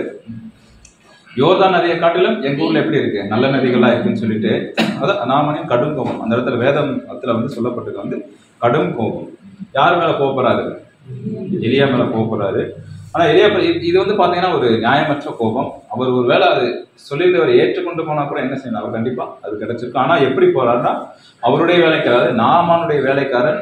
ஒருவேளை நீங்க வந்து வேற காரியத்தை செய்ய சொன்னா என்ன செஞ்சிருப்பீங்க இல்ல, அதே மாதிரி ஒரு சின்ன காரியத்தை சொல்ல நீங்க செய்யுங்கன்றப்ப அவர் போய் என்ன செய்யறாங்க செஞ்சு அந்த மறுபடியும் அந்த சுகத்தை பெற்றுக்கொள்றாரு. அப்ப இது வந்து ஒரு நியாயமற்ற கோபம் அவருக்குள்ள இருந்திருக்கு. இன்னொரு சம்பவம் என்னன்னு சொல்லி பார்த்தீங்கன்னா பிலேயாமுடைய கோபம். அதாவது இஸ்ரேல் ஜனங்களை இவர் வந்து என்ன செய்யணும், சபிக்கணும். அதாவது அவங்க எகிப்திலிருந்து வர்றாங்க, இவங்க வந்து சபிக்கணும். இந்த பிள்ளைய வந்து அவங்கள சபிக்கிறதுக்காக பாலாக்கு என்ன பண்றாருன்னா அந்த ராஜா இவருக்கு மேல நிறைய பொக்கிஷங்கள்லாம் கொடுக்குறாரு, நீங்க வாங்க வாங்கன்னு சொல்லிட்டு ரொம்ப அர்ச்சு பண்றதுனால இவர் என்ன செய்யறாருன்னா ஒரு அப்படி போறப்ப என்ன செய்யறாருன்னா அந்த கழுதை, அவர் போகக்கூடிய அந்த கழுதை என்ன செய்யுதுன்னு பார்த்தீங்கன்னா ஒரு தூதன், அங்க ஒரு தூதனை பார்த்துட்டு அவர் என்ன செய்யணும் ஒதுங்குது. அப்போ ஒதுங்குறப்ப இவர் என்ன செய்யறாருன்னா பிள்ளையாம அந்த கழுதை மேல ரொம்ப கோவப்படுறாரு. அது ஆக்சுவலி பார்த்தீங்கன்னா அந்த பிள்ளையாம காப்பாத்தினது என்னன்னு பாருங்க, அந்த கழுதை தான். அந்த கழுதை அந்த தூதன் இருந்தால் பார்க்காம போயிருந்தாலும் தூதன் என்ன செஞ்சிருப்பாங்க, பிள்ளையாம கொண்டிருப்பாரு. ஆனா அது மீறி இவர் என்ன செய்யறாருன்னா கழுதையை போட்டு பயங்கரமா அடிக்கிறப்ப அந்த இடத்துல ஒரு நியாயமற்ற ஒரு கோபம் என்னன்னா அந்த கழுதைக்கு வெளிப்படுது, பிள்ளையாமக்கு வெளிப்படுது, கழுதையை போட்டு பயங்கரமா அடிக்கிறாரு. அப்ப இது பார்த்தீங்கன்னா ஒரு நியாயமற்ற ஒரு கோபமா நம்ம பார்க்குறோம். அப்ப இன்னொரு சம்பவம் என்னன்னு பார்த்தீங்கன்னா நம்ம சகோதரி சொன்ன மாதிரி சவுலும் தாவீது இவங்களுக்குள்ள 2 பேருக்கு என்ன பிரச்சனை நடந்துட்டு இருக்கு. ஒரு டைம் என்ன பண்ணாருன்னா தாவீது வந்து அதாவது அங்க இருக்க அந்த ஆசிரியர் கூடாரத்துல வந்து அங்க இருக்க லேவியர்களை பார்த்து என்ன செய்யறாருன்னா அங்க வந்து ஏதோ ஹெல்ப் கேட்கிறப்ப அந்த ஹெல்ப் வந்து அங்க இருக்க அந்த அகிமெலேக் அப்படிங்கிற ஒரு ஆசாரியை வந்து செய்து கொடுக்குறாரு. அப்ப அந்த அவருடைய கத்தியில எடுத்து கொடுப்பாரு, இங்க ஏதாவது பட்டயம் இருக்கான்னு கேட்கிறப்ப கோலியாத்தை கொண்ட அந்த பட்டயம் இருக்குன்னு சொல்லிட்டு அந்த பட்டயத்தை எடுத்து கொடுப்பாரு. இதை பார்த்த தோவேக்கு அப்படின்ற ஒரு இந்த தோவைக்கு யாருன்னு பார்த்தீங்கன்னா சவுலுடைய ஆட்டு மந்தையோட தலைவன். ஆடு மேய்க்கிறவங்களுக்குலாம் ஒரு ஹெட் இருப்பாங்களா, அந்த ஹெட்டு தான் அந்த தோவைக்கு. அவர் என்ன பண்ணுவாருன்னா தாவீது வந்துட்டு போனதை பார்த்துருவாரு. தாவீது வந்துட்டு போனதை பார்த்துட்டு சவுல்கிட்ட போய் என்ன செய்வாருன்னா அவரை பற்றி போட்டு கொடுத்துருவாரு, சொல்லிடுவார் இந்த மாதிரி தாவீது அவங்க வந்துட்டு அவங்களாம் ஹெல்ப் பண்ணியிருக்காங்கன்னு சொல்லிட்டு அவர் என்ன செய்வார், அந்த சவுல் என்ன செய்வார் அங்கே இருக்க எல்லா அந்த ஆசாரிகளை வர வச்சு என்ன செய்வார், நீங்கள் இந்த மாதிரி எனக்கு விரோதமாக தவறு பண்ணிட்டேன், நீங்கள் சாகவே சாகன்னு சொல்லிட்டு என்ன செய்வாங்கன்னா அங்கே இருக்க அவர் 85 பேர்கிட்ட என்ன செய்வார்னா கொலை செஞ்சிருவாரு. இதுக்கு என்ன பார்த்தீங்கன்னா ஒரு மூர்க்கம், ஒரு கோபம். யார் மேல இருந்த கோபம் பார்த்தீங்கன்னா தாவீது மேல இருந்த ஒரு கோபத்தின் நிமித்தமா கிட்டத்தட்ட 85 ஆசிரியர் வந்து கொல்லப்படுறாங்க. பிளஸ் அவங்களுடைய குடும்பங்கள், அவங்களுடைய மனைவிகள், அவங்களுடைய பிள்ளைகள், அவங்களுடைய எல்லா அனிமல்ஸ் அவங்க யூஸ் பண்ற எல்லா ஆடு மாடுகள் எல்லாத்தையும் என்ன செய்யணும்னா இந்த தோவைக்கு அப்படின்றது தான் கொலை செய்யறாரு. அப்ப இது இப்படிப்பட்ட பயங்கரமான நியாயமற்ற கோபங்கள் எங்க ரெக்கார்ட் ஆயிருக்குன்னு சொல்லி பார்த்தீங்கன்னா நம்ம வேதத்துல ரெக்கார்ட் ஆயிருக்கு. அப்ப நம்முடைய வாழ்க்கையில நம்ம வந்து நியாயமற்ற கோபத்தை வெளிப்படுத்துறோமா, இல்ல நியாயமுள்ள கோபங்களை நமக்கு சகோதரத்தை வெளிப்படுத்துறோமான்றத நம்ம பார்க்க போறோம். இப்ப மறுபடியும் பார்க்குறப்ப இந்த கோபமானது காலேஜில் போகிறப்ப என்னன்னா அங்கே இருக்க ப்ரொஃபஸர் இருக்காங்க, எல்லாரும் இருக்காங்க, ஸ்டூடெண்ட் மத்தியில் அவங்களுக்குள்ள ஒரு இன்ட்ரப்ஷன் வருது. அவங்களுக்குள்ள என்னன்னா ஒரு ஒரு அதாவது அவங்க ஸ்டூடெண்ட் மேலே கோவப்படுறாங்க, ஸ்டூடெண்ட் யார் மேலே கோவப்படுறாங்க, அங்கே இருக்க டீச்சர்ஸ் மேலே கோவப்படுறாங்க. அப்போ அதே மாதிரி ஸ்கூலுக்கு எடுத்தாலும் ஸ்கூல்லையும் அந்த ஒரு பிரச்சனைகள் வருது, கோபங்கள் வருது, ஆஃபீஸ்லேயும் பிரச்சனை வருது. அதே மாதிரி அதுக்கு மேலே மாதிரி வீட்டிலே என்ன செய்யுது, பக்கத்து வீடுகள், அது நம்ம குடியிருக்கிற பக்கத்து வீட்டில் என்னது பிரச்சனைகள் வரதான் செய்யுது. அப்போ எல்லா இடத்துலையும் இந்த கோபம் அப்படின்ற ஒரு குணலட்சணம் யாருக்கு இருக்குன்னு பார்த்தீங்கன்னா மனிதர்களாக இருக்கு, நம்மளுக்கு இருக்கு. விசேஷமாக அந்த புது சிருஷ்டியை அழைக்கப்பட்ட நம்மளுக்கு என்ன செய்யணும், கண்டிப்பாக அது இருக்கு. உலக மனுஷனுக்கு கூட என்ன செய்யலாம் இருந்துட்டு போல, அவனுக்கு சத்தியம் தெரியாது. அப்போ சத்தியம் தெரியாதவங்களும் இதே ஒரு மனநிலை இருக்காங்க, சத்தியம் அறிஞ்ச நம்மளும் இந்த ஒரு மனநிலை இருக்கணுமா இருக்கக்கூடாதுன்றதை நம்ம பார்க்க போகிறோம். இந்த உலகத்தில் அதாவது how to manage your anchor, கோபத்தை கட்டுப்படுத்தக்கூடிய சில மேலாண்மை, அதாவது ஒரு அரேஞ்ச்மெண்ட், ஒரு ஆர்கனைசேஷன், அப்புறம் ஒரு சிஸ்டம், இந்த மாதிரிலாம் இருக்குது நம்ம பார்த்துருப்போம். அதாவது ஒரு மனுஷனுடைய கோபத்தை எப்படி அவன் கண்ட்ரோல் பண்ணணும்னு சொல்லி நிறையா கிளாஸஸ் எல்லாம் எடுப்பாங்க. அதுக்குன்னு தனி டீம் இருக்குது. உலகத்தில் என்ன செய்யறாங்கன்னா இருக்காங்க, மனுஷனுடைய கோபத்தை என்ன செய்யணும், அடக்கணும். மனுஷன் வந்து கோவப்படக்கூடாது, சின்ன சின்ன விஷயங்களுக்கு என்ன செய்யக்கூடாது, நீங்கள் கோவப்படும். அந்த மாதிரி ஒரு அரேஞ்ச்மெண்ட்லாம் அந்த உலகத்தில் இருக்குது. அதுக்கு என்ன செய்கிறாங்க அந்த உலக மக்கள் போய் அதுலேயும் சில பேர்லாம் அதை செய்யாமல் இருக்காங்க, கண்ட்ரோல் பண்ணுறாங்க. சில பேர்லாம் சொல்லுவாங்க, நீ கோவப்படாமல் இருக்கிறது நீ என்ன செய்ய, கண்ணை மூடிட்டு 5 மினிட்ஸ் வந்து அமைதியாதுன்னு சொல்லுவாங்க. இது நம்ம உலக பிரகாரமாக செய்வாங்க. அதே மாதிரி என்னன்னா கண்ணை மூடிட்டு 10 டைம் என்ன சுரக்கு போடு அப்படின்னு சொல்லுவாங்க. சில பேர் என்ன சொல்லுவாங்கன்னா தண்ணி கொடுக்கிறது அந்த மாதிரி பண்ணு, என்னாச்சு பண்ணு, கண்ண மூடி எதுவும் பண்ணாத அப்படின்னு சொல்றப்ப அதை அக்செப்ட் பண்ணி என்ன செய்யறாங்க, அவங்க செய்யறாங்க. அப்ப இதை நம்ம செஞ்சோம்னா நம்மளுக்கு கோபம் நம்மளை விட்டு போயிருமான்னு சொல்லி பார்த்தேன். எனக்கு கண்டிப்பா அது உலகக்காரங்களுக்கு கரெக்டா பொருந்தும். ஆனா சத்தியம் அறிஞ்ச நம்மளுக்கு இன்னும் அதை காட்டிலும் அதிகமான, நீ உலக பிரகாரம் அவங்க சொன்னதை நம்ம செய்யலாம், அப்படி செஞ்சு கூட நடக்கலாம். இருந்தாலும் தேவனுடைய வசனங்கள் நம்மளுக்கு என்னன்னா, அநேக வசனங்கள் நம்மளுக்கு கொடுக்கப்பட்டிருக்கு. அந்த கொடுக்கப்பட்ட வசனங்கள் நம்ம ஃபாலோ பண்ணோம்னாலே நம்ம என்ன செய்யலாம், இந்த கோபத்தை விட்டு நம்ம வெளியே வரலாம்னு சொல்லி நம்ம பார்க்கிறோம். அப்ப பரிசுத்தப்படுத்தப்பட்ட விசுவாசிகள் யாருன்னு பார்த்தீங்கன்னா, நம்ம புது சிருஷ்டியாக அழைக்கப்பட்ட அழைப்புக்கு நம்ம பாத்திரவார்களாய் நடக்கிறதுக்கு நம்முடைய உள்ளத்துல இருக்க, நம்முடைய இருதயத்தில் இருக்க அந்த ஒரு கோபம் அப்படின்ற ஒரு எரிச்சல் அப்படின்ற ஒரு குணலட்சணங்கள் நம்மளை என்ன செய்யணும், நம்மளை விட்டு போகணுன்றதை நம்ம பார்க்கணும். இதுக்கு என்ன அது வசனங்கள் கொடுக்குறாங்கன்னு சொல்லி பார்த்தீங்கன்னா, கொலைசியர் 3ஆம் அதிகாரத்தில் 7 வாசிக்கும். இப்பொழுதோ கோபமும் மூர்க்கமும் பொறாமையும் உங்கள் வாயில் பிறக்கலாகாத தூஷணமும் வம்பு வார்த்தைக்குமாகி இவைகளை எல்லாம் விட்டுவிடுங்கள். ஒருவருக்கொருவர் பொய் சொல்லாதிருங்கள். பழைய மனுஷனையும் அவன் செய்திகளையும் கலைந்து கொண்டு தன்னை சிருஷ்டித்தவருடைய சாயலுக்கு ஒப்பாய் பூரண அறிவடையும்படி புதிதாக்கப்பட்ட புதிய மனுஷனை தரித்துக் கொண்டிருக்கிறீர்களே. அதிலே கிரேக்கன் என்றும் யூதன் என்றும் இல்லை, விருத்த சேதனம் உள்ளவன் என்றும் விருத்த சேதனம் இல்லாதவன் என்றும் இல்லை, புறஜாதியன் என்றும் புற தேசத்தான் என்றும் இல்லை, அடிமை என்றும் சுயாதீனன் என்றும் இல்லை, கிறிஸ்துவே எல்லாரும் எல்லாமா இருக்கிறார். அப்ப இப்பொழுது கோபம் இருக்கும், பொறாமை உங்க வாயில் பிறக்காத தூஷணமான வார்த்தைகள் இவை எல்லாம் நீங்க என்ன செய்யும், விட்டுவிட வேண்டும். அப்ப தேவன் சொல்ற காரியங்கள் என்ன பார்த்தீங்கன்னா, நம்மளுக்குள்ள இவ்வளவு இந்த ஒரு கேரக்டரைஸ்ட், அதாவது இந்த ஒரு குணலட்சணங்கள் நம்மளுக்குள்ள இருந்துச்சுன்னா நீங்க என்ன செய்யுங்க, அதற்குள்ள வெளியெடுத்து போடுங்கன்னு சொல்றேன். ஒருவருக்கு ஒருவர் பொய் சொல்லாதீங்க. பழைய மனுஷனுடைய செய்கைகள், அதாவது பழைய மனுஷனுடைய செய்கைகளை நீங்க விட்டு வெளியே வந்துட்டால் நம்ம என்ன செய்யலாம்னா, இதுல இருந்து கொஞ்சம் நம்ம என்ன செய்யலாம், கோபத்தை தணிக்கக்கூடியவர்களா இருக்கும். இந்த வார்த்தைகள் உலக ஜனங்களுக்கு கண்டிப்பா தெரியவே தெரியாது. உலக ஜனங்களுக்கு தெரியாததை தேவன் என்ன செய்யலாம், நம்மளுக்கு சொல்லிக் கொடுக்குறான்னு சொல்லி நம்ம பார்ப்போம். அதே மாதிரி பார்த்தீங்கன்னா, அழைக்கப்பட்ட அழைப்பு கிரேக்கன், யூதன், விருத்த சேதனம் உள்ளவர்கள், இப்படி அநேகர் என்ன செய்யறாங்கன்னா எல்லாரும் இருக்காங்க. அப்ப எல்லாத்தையும் அழைச்சது தேவன். அப்ப அழைச்ச தேவன் நம்ம என்ன செய்யறாருன்னா, இந்த வசனங்களை கொடுத்து நீங்க என்ன பண்ணுங்க, இதெல்லாம் செய்யாதீங்க. உங்களுடைய இருந்து உங்களுடைய இருதயத்திலிருந்து எல்லா தவறுகளும் அசுத்தங்கள் எல்லாத்தையும் என்ன நீங்க எடுத்து போட்டுட்டீங்கன்னா உங்களுக்குள்ள அந்த குணலட்சணம் கண்டிப்பா அவங்களுக்கு நீங்களும் சொல்றேன். அப்ப அடுத்து நம்ம வாசிக்கலாம். ஆகையால் நீங்கள் தேவனால் தெரிந்து கொள்ளப்பட்ட பரிசுத்தரும் பிரியருமாய் உருக்கமான இரக்கத்தையும் தயவையும் மனத்தாழ்மையும் சாந்தத்தையும் நீடிய பொறுமையும் தெரிந்து கொண்டு ஒருவரை ஒருவர் தாங்கி ஒருவர் பேரில் ஒருவருக்கு குறைபாடு உண்டானால் கிறிஸ்து உங்களுக்கு மன்னித்தது போல ஒருவருக்கு ஒருவர் மன்னிப்புகள். ஓகே, இப்ப இதை செய்ய சொல்றாங்க. அப்ப இந்த ஒரு காரியங்கள், இந்த சொல்லப்பட்ட இந்த வேத வசனங்கள் உள்ள வார்த்தைகள் நம்ம செஞ்சோம்னா நம்ம என்ன செய்யலாம்னா, அந்த ஒரு குணலட்சணத்திலிருந்து நம்ம என்ன செய்யலாம், வெளியே வரலாம். அதாவது தேவனால் தெரிந்து கொள்ளப்பட்ட பரிசுத்தராய் பிரியமாயும் உருக்கமான இரக்கத்தையும் தயவையும் மனத்தாழ்மையும் சாந்தி நீதியையும் தரித்துக் கொண்டு ஒருவரை ஒருவர் தாங்கணும். அப்ப சகோதரர்கள் மத்தியில தான் இந்த ஒரு குணலட்சணங்கள் வெளிப்படும்.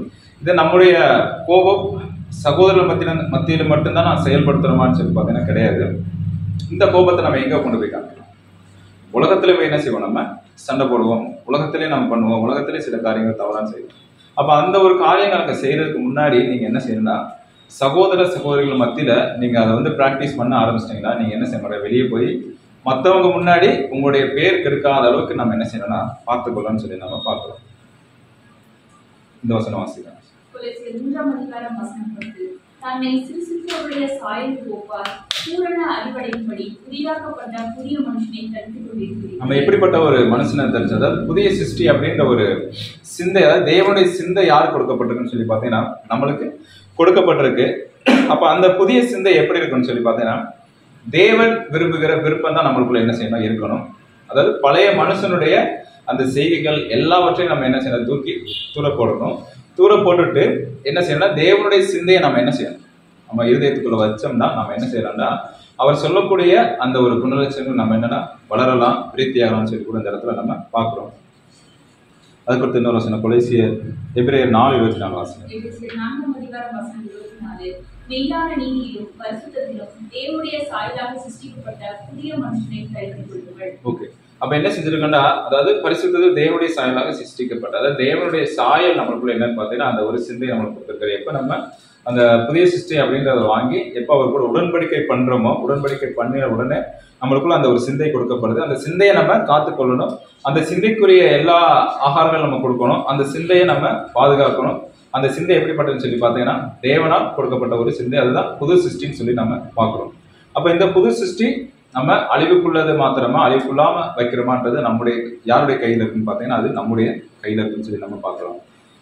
அப்ப கிறிஸ்தவர்கள் எப்படிப்பட்டவங்களா இருக்கணும், அதாவது தேவனால் அழைக்கப்பட்ட புது சிருஷ்டிகள் அழைக்கப்பட்ட தேவனோட பிள்ளைகள் எப்படி இருக்குன்னு சொல்லி பார்த்தீங்கன்னா பாவம், அதாவது பிற பாவங்களையும் பிற பாவ குணங்களையும் வெல்ல வேண்டும் என்பது கடவுள் விருப்பம் என்று பைபிள் சொல்லியிருக்காரு. அதாவது மற்ற பாவங்கள், அதாவது நம்மளுக்குள்ள இருக்க கோபம் மாத்திரம் கிடையாது, நம்மள இருக்க மற்ற அசுத்தங்கள் எல்லாத்தையும் நம்ம என்ன செய்யணும், நம்ம விட்டு தூர வைக்கணுன்றத தேவன் என்ன செய்யறாருன்னா ஒரு கிறிஸ்தவக்கூடிய அழகுன்னு சொல்லி நம்ம பார்க்கிறோம். அப்ப இந்த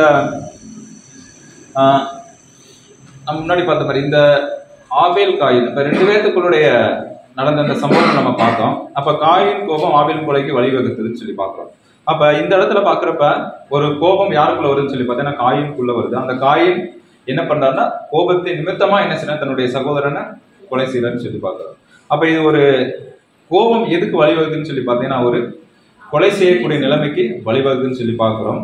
அதே மாதிரி பார்க்குறப்ப தங்கள் இருதய சுத்தத்தை பராமரிப்பது கவனமாக இல்லாவிட்டால் அவர்களுக்குள் கொலையாகி காணப்படும். இது யாருக்கு பொருந்துன்னு சொல்லி பார்த்தீங்கன்னா சகோதர சகோதரர் அழைக்கப்பட்ட நம்மளுக்கு என்ன செய்யலாம் இது பொருந்தும்.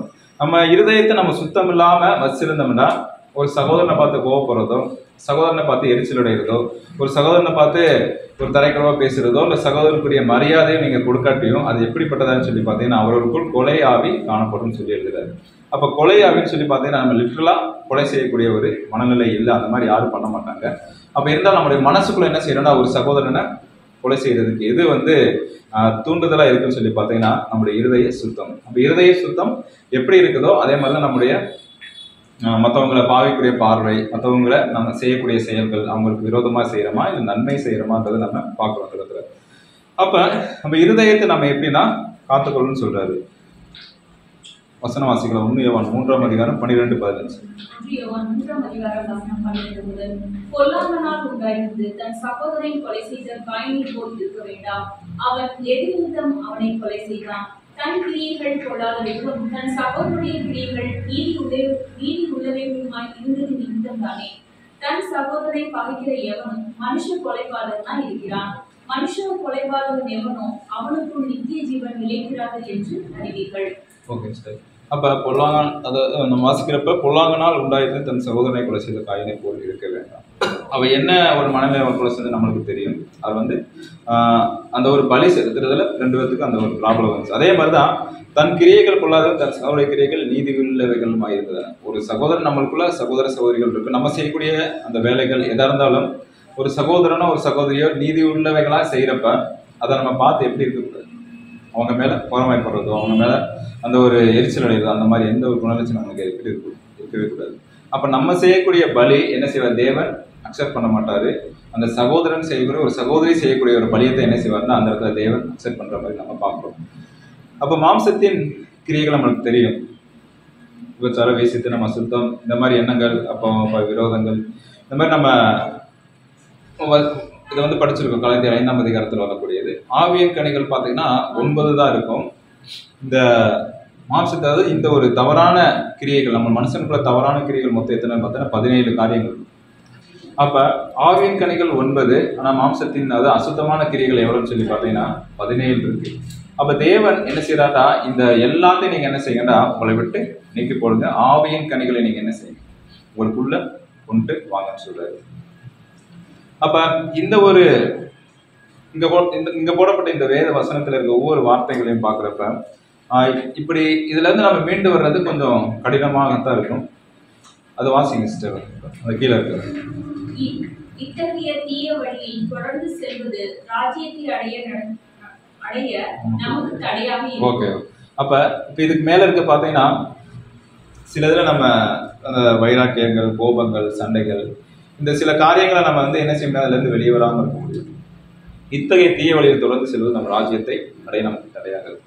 அப்ப என்ன செய்யலாம், இதெல்லாம் நம்மளுக்குள்ள சில காரியங்கள், தவறான எண்ணங்கள், சிந்தைகள் இருக்கிறப்ப அது எதுக்கு வந்து வழிவகுன்னு சொல்லி பார்த்தீங்கன்னா, ராஜ்யத்துக்குள்ள போறதுக்கு உங்களுக்கு மிகப்பெரிய ஒரு தடை என்ன செய்ய போகுதுன்னா, அதாவது தடையை கொண்டு வரக்கூடிய ஒரு சூழ்நிலை உருவாக்கி கொடுக்கும். நம்ம தேவனிடத்தில் என்ன செய்ய முடியாது, போகக்கூட முடியாத நிலைமைக்கு என்ன செய்யணும்னா அந்த ஒரு குணலட்சணம் நம்மள கொண்டு வரும். நம்மளுக்குள்ள இருக்க அந்த தவறான குணலட்சணங்கள்.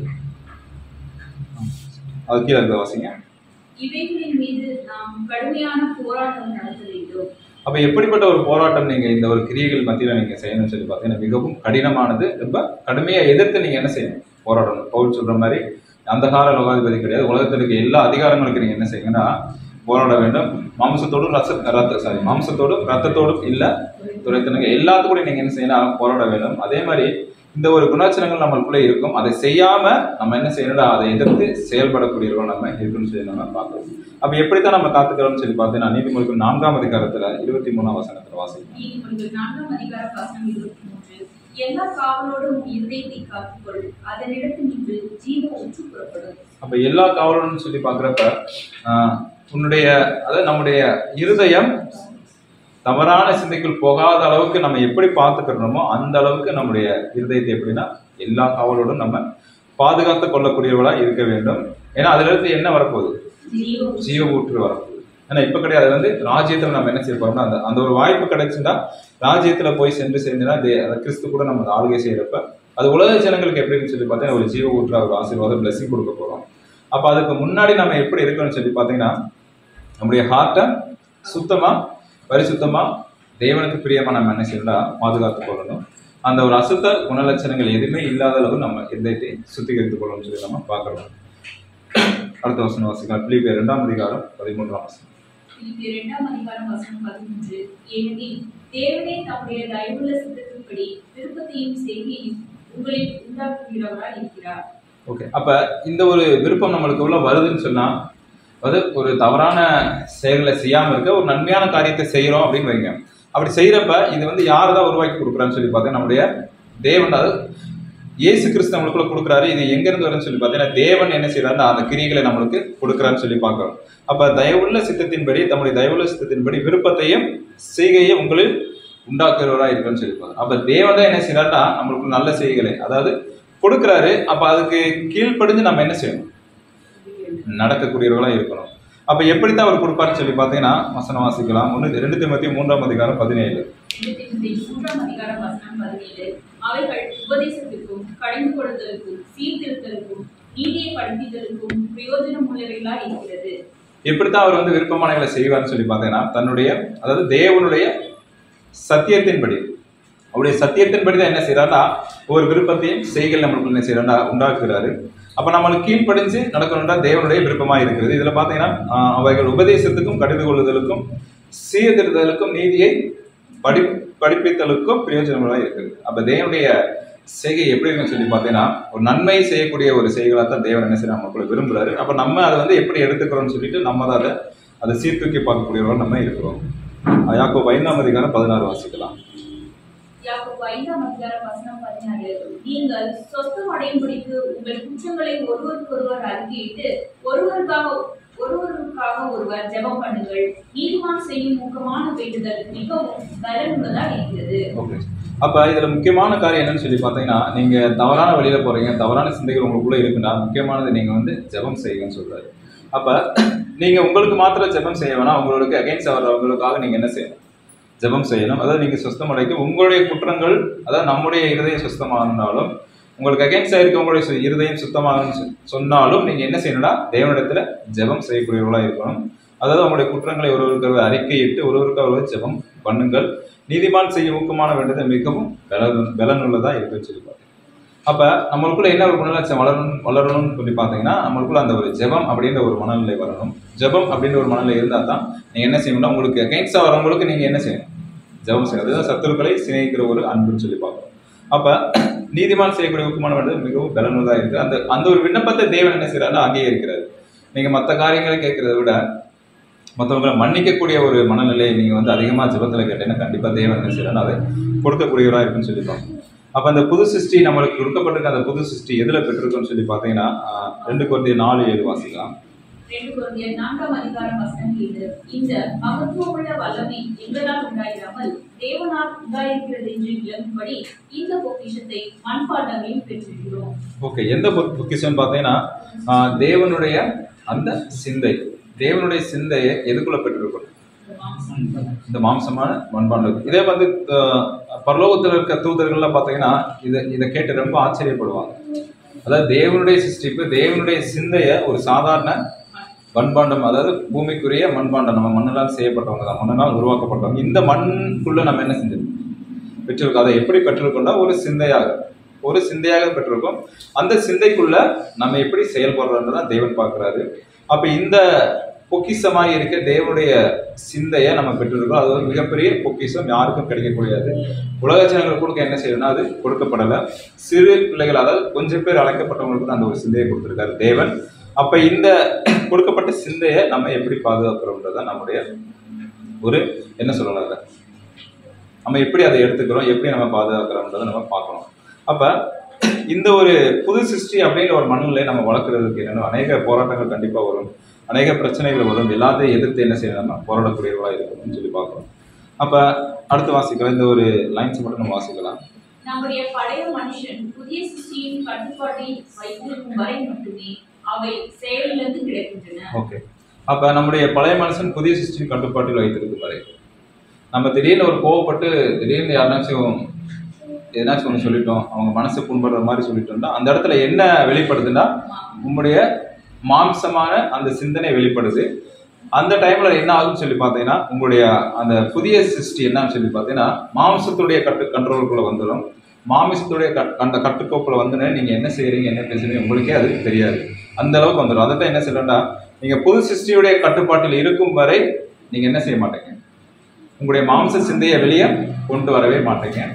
எப்ப அந்த கை மீறி போறன்னு சொல்லுவாங்கல்ல, அதாவது எப்ப வந்து அது மீறி போகுதோ அப்ப என்ன செய்வாங்கன்னா உங்களுடைய மாம்சம் வெளிப்படும். அந்த இடத்துல அது கோபம் வெளிப்படலாம், பொறாமை வெளிப்படலாம், அநேக தவறான குணலட்சணங்களும் அது உங்களை கொண்டு போய்விட்டுன்னு சொல்லி நம்ம பார்ப்போம். அப்ப எந்த ஒரு கட்டுப்பாட்டில் நம்ம இருக்கணும்னு சொல்லி பார்த்தீங்கன்னா புது சிருஷ்டியின் கட்டுப்பாட்டில் நம்ம என்ன செய்யணும்னா இருக்கணும். பழைய சிந்தையை நம்ம என்ன செய்யணும், அது தூரம் போட்டுறணும். அந்த சிந்தையை யாருக்குள்ள இருக்குன்னு சொல்லி பார்த்தீங்கன்னா புதிய சிருஷ்டியோட கட்டுப்பாட்டில் தான் பழைய சிந்தையை இருக்குன்னு சொல்லி நம்ம பார்க்கணும். அதை பார்க்குறப்ப அப்போ நம்முடைய அந்த பழைய சிந்தை மீறி வர்றப்ப அது எதனால வரும்னு சொல்லி பார்த்தீங்கன்னா, அதாவது சாத்தான், அதை 1 பேதுருல சொல்றப்ப சீக்கிர சிங்கம் போல் எவனை விழுங்கலாம் என்று சுத்தி தெரிகிறான்னு சொல்லி பார்ப்போம். அப்ப ஸ்டே அலார்ட். அப்ப எப்படி இருக்குன்னு சொல்லி பார்த்தீங்கன்னா எப்பவுமே நம்ம ஒரு விழிப்புணர்வு அலார்ட்டா இருக்குன்னு சொல்லி இந்த இடத்துல பேதுரு நமக்கு சொல்றாரு. அப்போ உங்களுக்குள்ள இருக்க அந்த பழைய சிருஷ்டி புது சிருஷ்டியை கண்ட்ரோல் பண்ணாம புதிய சிருஷ்டி பழைய சிருஷ்டி என்ன செய்யணும், அந்த மண்பாட்டத்தை என்ன செய்யணும், இது கண்ட்ரோல் பண்ற அளவுக்கு நீங்க இருந்தா தான் சாத்தான் என்ன செய்ய முடியும், உங்களை தொடவே முடியாதுன்னு சொல்லி இந்த இடத்துல பார்க்குறோம். அப்ப சாத்தானுடைய மனநிலை நம்மளுக்கு தெரியும். சாத்தானுடைய மனநிலை எப்படின்னு சொல்லி பார்த்தீங்கன்னா அது சில பூமைகள்லாம் சொல்லுவாங்க உலகத்துல, கருப்பை வெள்ளையாக்கும், வெள்ளை கருப்புன்னு சொல்ல நாங்கள் என்ன செஞ்சிருவாங்க, நம்பிடுவாங்க. உலகங்களே பார்த்தீங்கன்னா அப்போ பேசவில்லை எப்படி இருக்காங்க, பாஸ்ட் என்ன சொல்கிறோம் அதை என்ன செய்யணும், கண்டிப்பாக அதை கேட்டு அப்படியே வாழ்ந்துட்டு இருக்காங்க. கருப்புனா அது வெள்ளையை பார்த்து இது கருப்பு அப்படின்னு சொல்லி என்ன செய்வாங்க, ஓ அவர் சொல்கிறது கரெக்டு, கருப்பு தான்.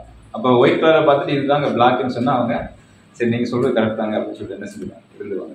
அப்போ சாத்தானும் இந்த மாதிரி என்ன பண்ணியிருக்கான், அப்படியே இருக்கான். அவன் எப்படின்னா ஒளியின் தூதனுடைய தரிக்க அவனால் என்ன செய்ய முடியும். அப்படி முடிகிறப்ப நம்ம அதுல இருந்து வெளியே வரணும். அப்ப சொல்ற காரியங்களை நம்ம என்ன செய்யக்கூடாது, தவறான போதைகள், அதாவது சபைக்குள்ள தவறான போதனைகள் கொண்டு வரலாம், தவறான சிந்தைகள் கொண்டு வரலாம், தவறான எண்ணங்களை கொண்டு வரலாம். அப்ப நம்ம சீர்தூக்கி பார்க்கணும், இதுதான் சத்தியம், இதுதான் உண்மை அப்படின்றத நம்ம சீர்தூக்கி பார்க்க. வெள்ளைன்னா வெள்ளை கலர் தான், இது கருப்புனா கருப்பு கலர் தான் அப்படின்ற ஒரு மனநிலை நம்மளுக்கு இருந்தால் தான் நம்ம என்ன செய்யணும்னா அவனை ஜெயிக்க முடியும். கொலோசியர் 3ஆம் அதிகாரம் 5 வசனம். கொலோசியர் 3ஆம் அதிகாரம் வசனம் 5. ஆகையால் விபச்சாரம், அசுத்தம், மோகம், துர்நீச்சை, விக்கிரக ஆராதனையான பொருளாசை ஆகிய இவைகளை பூமியில் உண்டு பண்ணுகிற உங்கள் அவயவங்களை அழித்துக் கொள்ளுங்கள். ஓகே, இப்போ தெரியும் நம்மளுக்கு இந்த ஒரு காரியங்கள்லாம். இது வந்து பூமியில நம்மளுக்கு அந்த பூமியில மனுஷனுக்கு உண்டாகக்கூடிய ஒரு இச்சைகள் தான் அது. இப்போ இந்த இச்சைகளை நீங்க என்ன செய்யணும், பூமியில இருந்து அழிக்கணும்னு சொல்லுவாங்க. பூமியில இருக்கும்போது நம்ம அழிச்சா தான் அந்த வாய்ப்புக்கு போக முடியும். பூமியில இருக்கும்போது இது கூட நம்ம ஓடணும்னா நம்ம என்ன செய்ய முடியும், அந்த வாய்ப்புக்கு நம்ம போக முடியாது. அப்போ பூமியில உண்டாக்குவதைகள் நீங்க இங்கே என்ன செய்யணும்னா அழிக்கணும், அழிச்சு தான் நம்ம தேவனுடைய ராஜ்யத்துக்கு போக முடியும்னு சொல்லி பார்க்கணும். அப்போ அநேக காரியங்கள் நம்ம பார்த்தோம். அப்போ இந்த விபச்சாரம், அசுத்தம், மோக இச்சை, கோபம் எல்லாமே இதுக்குள்ள வந்து பார்த்தீங்கன்னா இந்த அசுத்த இச்சைக்குள்ள வந்துடும், அந்த தவறான சிந்தைக்குள்ள வந்துடும். அப்போ இதை எல்லாத்தையும் விட்டு நம்ம என்ன செய்யணும், கடந்து தேவன் என்ன சொல்றாரோ அதை கேட்டுட்டு தான் நம்ம இருக்குன்னு சொல்லி பார்க்குறோம். அப்போ இந்த ஒரு இச்சைகள்லாம் எதுல இருந்து வரும்னு சொல்லி பார்த்தீங்கன்னா, முதலாவது நம்முடைய மனதிலிருந்து எதுலேருந்து தோன்றுகிறதுன்னு சொல்றாங்கன்னா, அதாவது நம்முடைய இருதயத்திலிருந்து தோன்றுகிறது. அது நம்ம அந்த வசனம் வாசிக்கலாம், இருதயத்தின் நிறைவினால் வாய் என்ன செய்யும், வாய் பேசுன்ற மாதிரி நம்ம என்ன சிந்திக்கிறோமோ அதுதான் எப்படி வரும், பேச்சால வெளியே வந்துடும். அப்ப நாவு வந்து விஷயங்களை பேசாது, நம்ம இருதயத்திலிருந்து என்னென்ன வார்த்தைகளை கொண்டு வந்தது வெளியே பேசுன்னு சொல்லி நம்ம பார்க்கிறோம். இந்த இது மட்டும் வாசிக்கலாம், இந்த லைன்ஸ். நாம் அனைவருக்கும் சில சமயங்களில் மற்றவர்களிடமிருந்து துன்பம் கிடைக்கும். நாம் சரியானதை செய்து அதனால் அவதூறு செய்யப்படும் போது நாம் எப்படி கொள்கிறோம்? Okay sister. அப்ப சில சமயங்களில் மற்றவர்களுக்கு துன்பம் கிடைக்கும். கண்டிப்பா நம்மளுக்கு என்ன கிடைச்சிருக்கும், அதாவது இந்த சகோதர சகோதரி மத்தியில நம்மளுக்கு என்னன்னா, ஒரு சகோதரன் மத்தியில ஒரு சகோதரி மத்தியில நம்மளுக்கு என்ன கிடைக்குன்னா, ஒரு துன்பம், மன கஷ்டம், சங்கடங்கள் எல்லாமே நம்மளுக்கு கண்டிப்பா கிடைச்சிருக்கும். நாம் சரியானதை செய்து அதனால் அவதூறு செய்யப்படும் போது நாம் எப்படி உணர்கிறோம்? ஒருவேளை நீங்க நல்லதை செஞ்சுட்டு ஒரு சகோதரன் மூலமா நீங்க செய்யறது தவறு அப்படின்னு சொல்றப்ப நீங்க எப்படி அதை உணர்றீங்கன்னு தான் சொல்லி அந்த இடத்துல பார்க்கணும். இதுக்குரிய வசனம் கூட 1 Corinthians 4:12 வாசிக்கலாம். அது ரெட் கலர் இருக்கு, மட்டும் வாசிக்கலாம். வையப்பட்டு ஆசீர்வதிக்கிறோம், துன்பப்பட்டு சகிக்கிறோம். ஓகே. அப்போ உங்களை பத்தி தப்பா பேசும்போது நீங்க செய்யற நல்ல காரியத்தை தவறு அப்படின்னு சொல்றப்ப நீங்க எப்படி சொல்லணும்னு பார்த்தீங்கன்னா, நீங்க அவங்கள ஆசீர்வதிக்கணும், நீங்க அவங்களுக்காக ஜெபம் செய்யணும், நீங்க அவங்க மேல அந்த ஒருவருக்கு மன்னித்து என்ன செய்யுங்க, ஒருவருக்கு ஒருவாய் நீங்க என்ன செய்யுங்கன்னா மன்னிங்க. அப்ப இங்க பவுல் என்ன செய்யறாருன்னா, ஒரு நல்ல ஒரு ஸ்காலரு, மிகப்பெரிய ஒரு நிலைமையில ஒரு மிகப்பெரிய அப்போஸ்தலன் என்ன பண்றாருன்னா, அவங்க என்னன்னா அவர் அவ்வளவு கொடூரமான சம்பவங்கள், கொடூரமான நிலைமைகள் அவளுக்கு வந்திருந்து கூட என்ன செய்யறாரு, அவர் ஆசீர்வதிக்கிறோம் தான் சொல்றாரு. துன்பப்பட்டாங்க என்ன செய்யறோம், சகிக்கிறோம். எல்லாத்தையும் நாங்க என்ன செய்யறோம்னா கிறிஸ்துவுக்குள்ளாக நாங்க சகிக்கிறோம்னு சொல்றோம். அதே மாதிரி ஒரு சகோதர சகோதரி மத்தியில ஒரு சிலர் கோபத்துல பேசிடுவாங்க. பழைய மனுஷன் என்ன திடீர்னு என்ன செஞ்சிடும் வந்துட்டு பேசிட்டு அவரு போயிடுவாரு. அப்ப அந்த பழைய மனுஷன் பேசின காரியத்தை நம்ம எடுத்துட்டு என்ன செய்வாங்க, அவர் அந்த மாதிரி பேசிட்டாருன்னு சொல்லிட்டு இது மற்றவங்ககிட்ட போய் சொல்றது, அந்த மாதிரி உணர்ச்சி நம்மளுக்குள்ள என்ன செய்யக்கூடாதுன்னா கண்டிப்பா இருக்கவே கூடாது. அப்படி சொன்னாங்கன்னா நீங்க என்ன உங்க வாயிலிருந்து புறப்படணும்னா ஓகேன்றத கடவுள் உங்களை ஆசீர்வதிப்பார். அப்ப நீங்க வந்து ஆசீர்வதிக்க செய்யவே ஒழிய நீங்க என்ன செய்யக்கூடாதுன்னா அவர்களை சபிக்கவோ மற்றவர்களுக்கு குற்றப்படுத்தவோ நம்மளால் கூடாது, அதை செய்யவும் கூடாதுன்னு சொல்லி பார்க்கணும். 1 Peter 2:19 வாசிக்கிறோம்.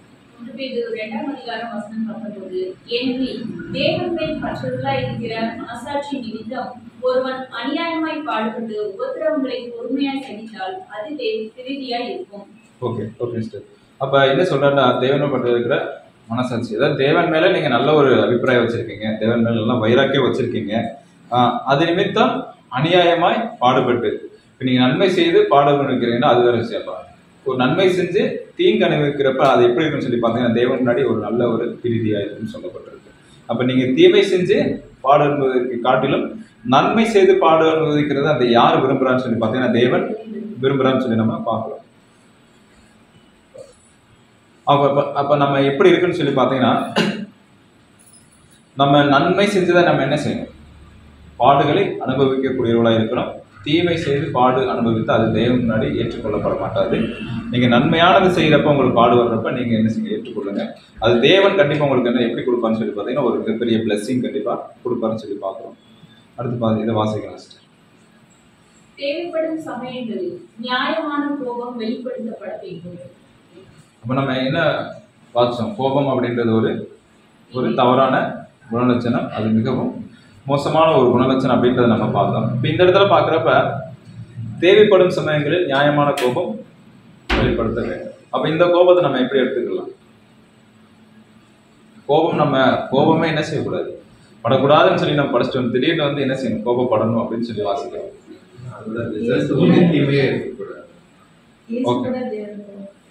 இயேசு கிறிஸ்து இந்த பூமியில கோபப்பட்டாரு. ஆனா இது என்னன்னு பாத்தீங்கன்னா நமக்கு தெரியும், நீதியான கோபம் அநீதியான கோபம்ன்ற நம்ம பாடம்லாம் கேட்டிருக்கிறோம், ஒரு சிலர் கேட்டிருப்போம். ஆனா நான் கேட்கல அந்த பாடத்தையும்.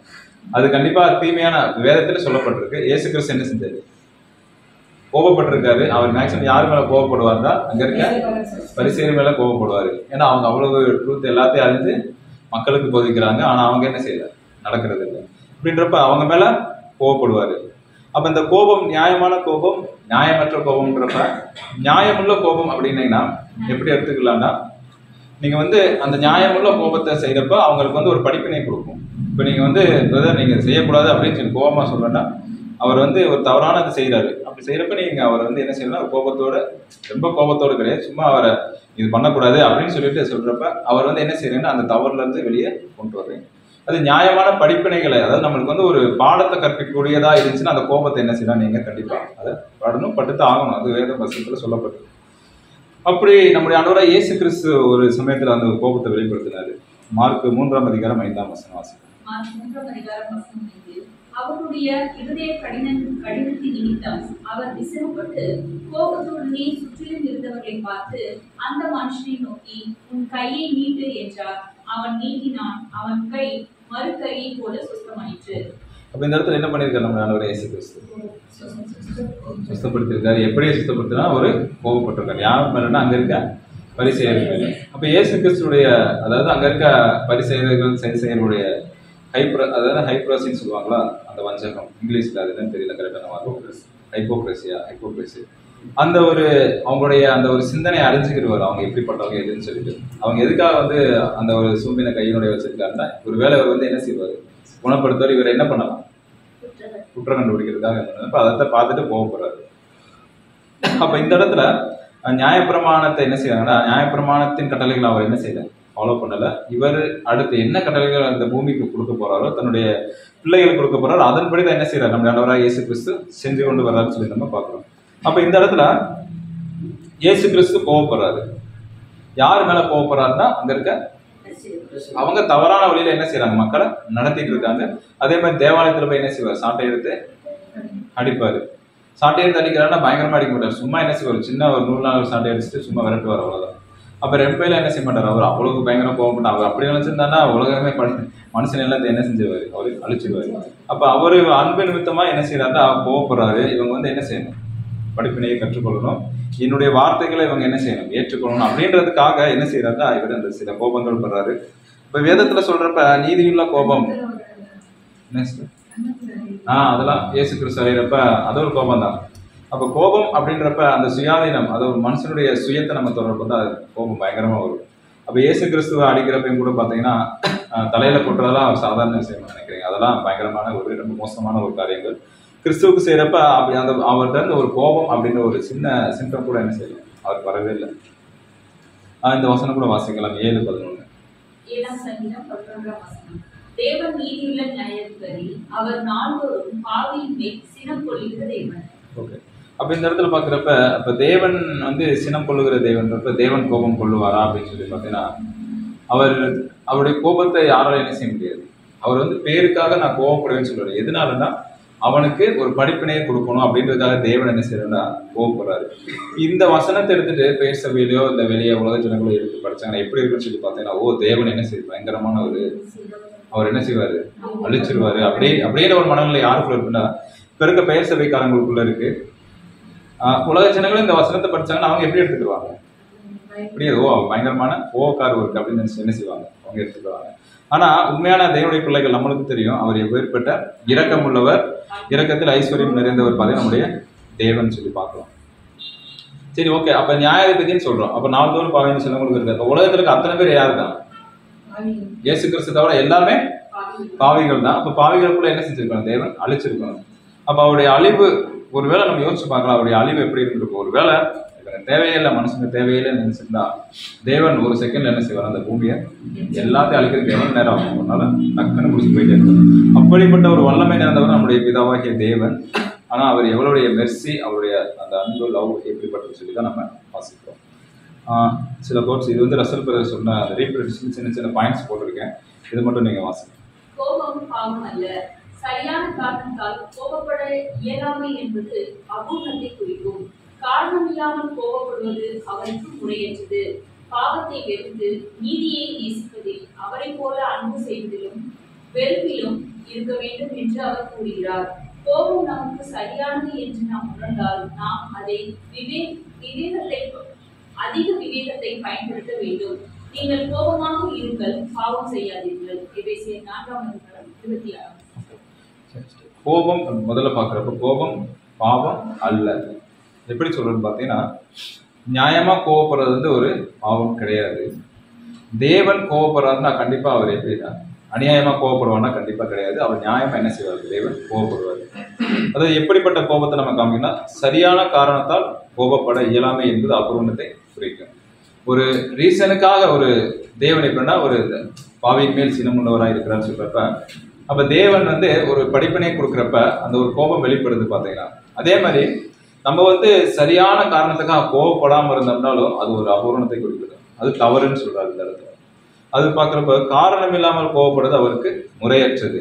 தேவனுக்கு காரணமே இல்லாம கோவப்படுறதுன்னு பார்த்தீங்கன்னா அவருக்கு பிடிக்கவே பிடிக்காது. ஏன்னா அவர் நீதியுள்ள தேவனாக இருக்காரு. இதே நம்மளுக்கு எடுத்துக்கங்க, நம்ம காரணம் இல்லாம கோவப்படுறோமா இல்லை காரணத்தோட கோவப்படுறோமான்னு சொல்லுவாங்க. பாவத்தை வெறுத்து நீதியை நேசிப்பதில் அவரை போல் அன்பு செய்வதிலும் வெறுப்பிலும் இருக்க வேண்டும் என்று அவர் கூறுகிறார். அதாவது இந்த இடத்துல அன்பு செய்யணும் வெறுக்கணும் அப்படின்னு ரெண்டு கேரக்டரும் தேவன் செய்யறாரு. அப்ப தேவன் செய்வதுன்னு பாத்தீங்கன்னா அந்த இடத்துல பாவத்தை தேவன் வெறுக்க சொல்றாரு, அது பாவிகளை தேவன் என்ன செய்யறாரு? நேசிக்க சொல்றாரு. அப்ப இந்த இடத்துல வெறுப்பு அன்பு தேவனே என்ன செய்யறாருன்னா காமிக்கிறாரு.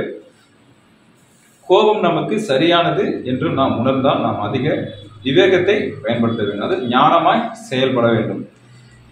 ஒருவேளை ஒரு கோபம் ஒரு சகோதரன் மேல நம்ம கோபப்படுறோம்னா அதற்குள்ள ஞானமா நீங்க என்ன செய்யணும்? செயல்படாது. விவேகத்தோட நீங்க செயல்பட்டு அதை நீங்க தீர்க்கணும். அதுபோல் நீங்கள் கோபமாக இருங்கள் பாவம் செய்யாது காட்டி சொல்லி முடிக்கிறாரு. இதுதான் எபேசியர் 24ஆம் அதிகாரம் 26 வரும். இது யார் சொல்றான்னு பார்த்தீங்கன்னா பவுல் என்ன சொல்றாருன்னா சொல்றாரு, நீங்க வந்து கோபம் கொண்டாலும் பாவம் செய்யாதுன்னு சொல்றாரு.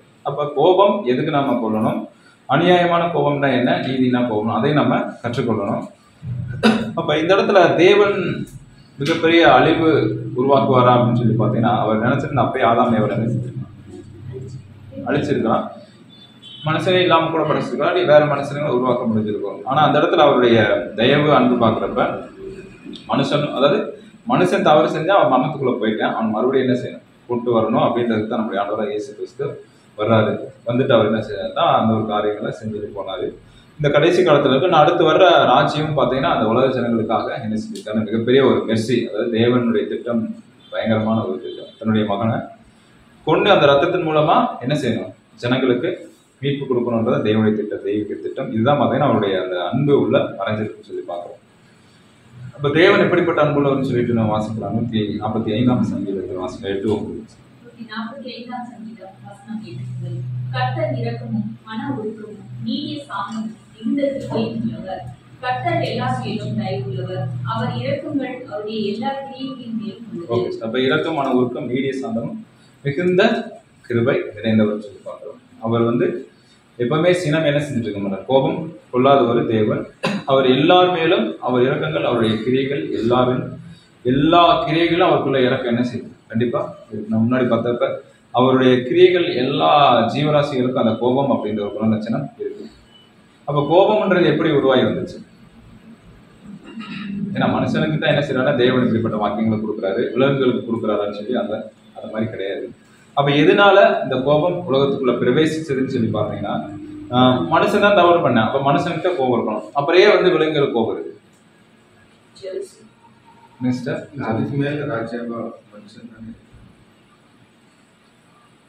மனுஷன் வந்து ஓகே தான்.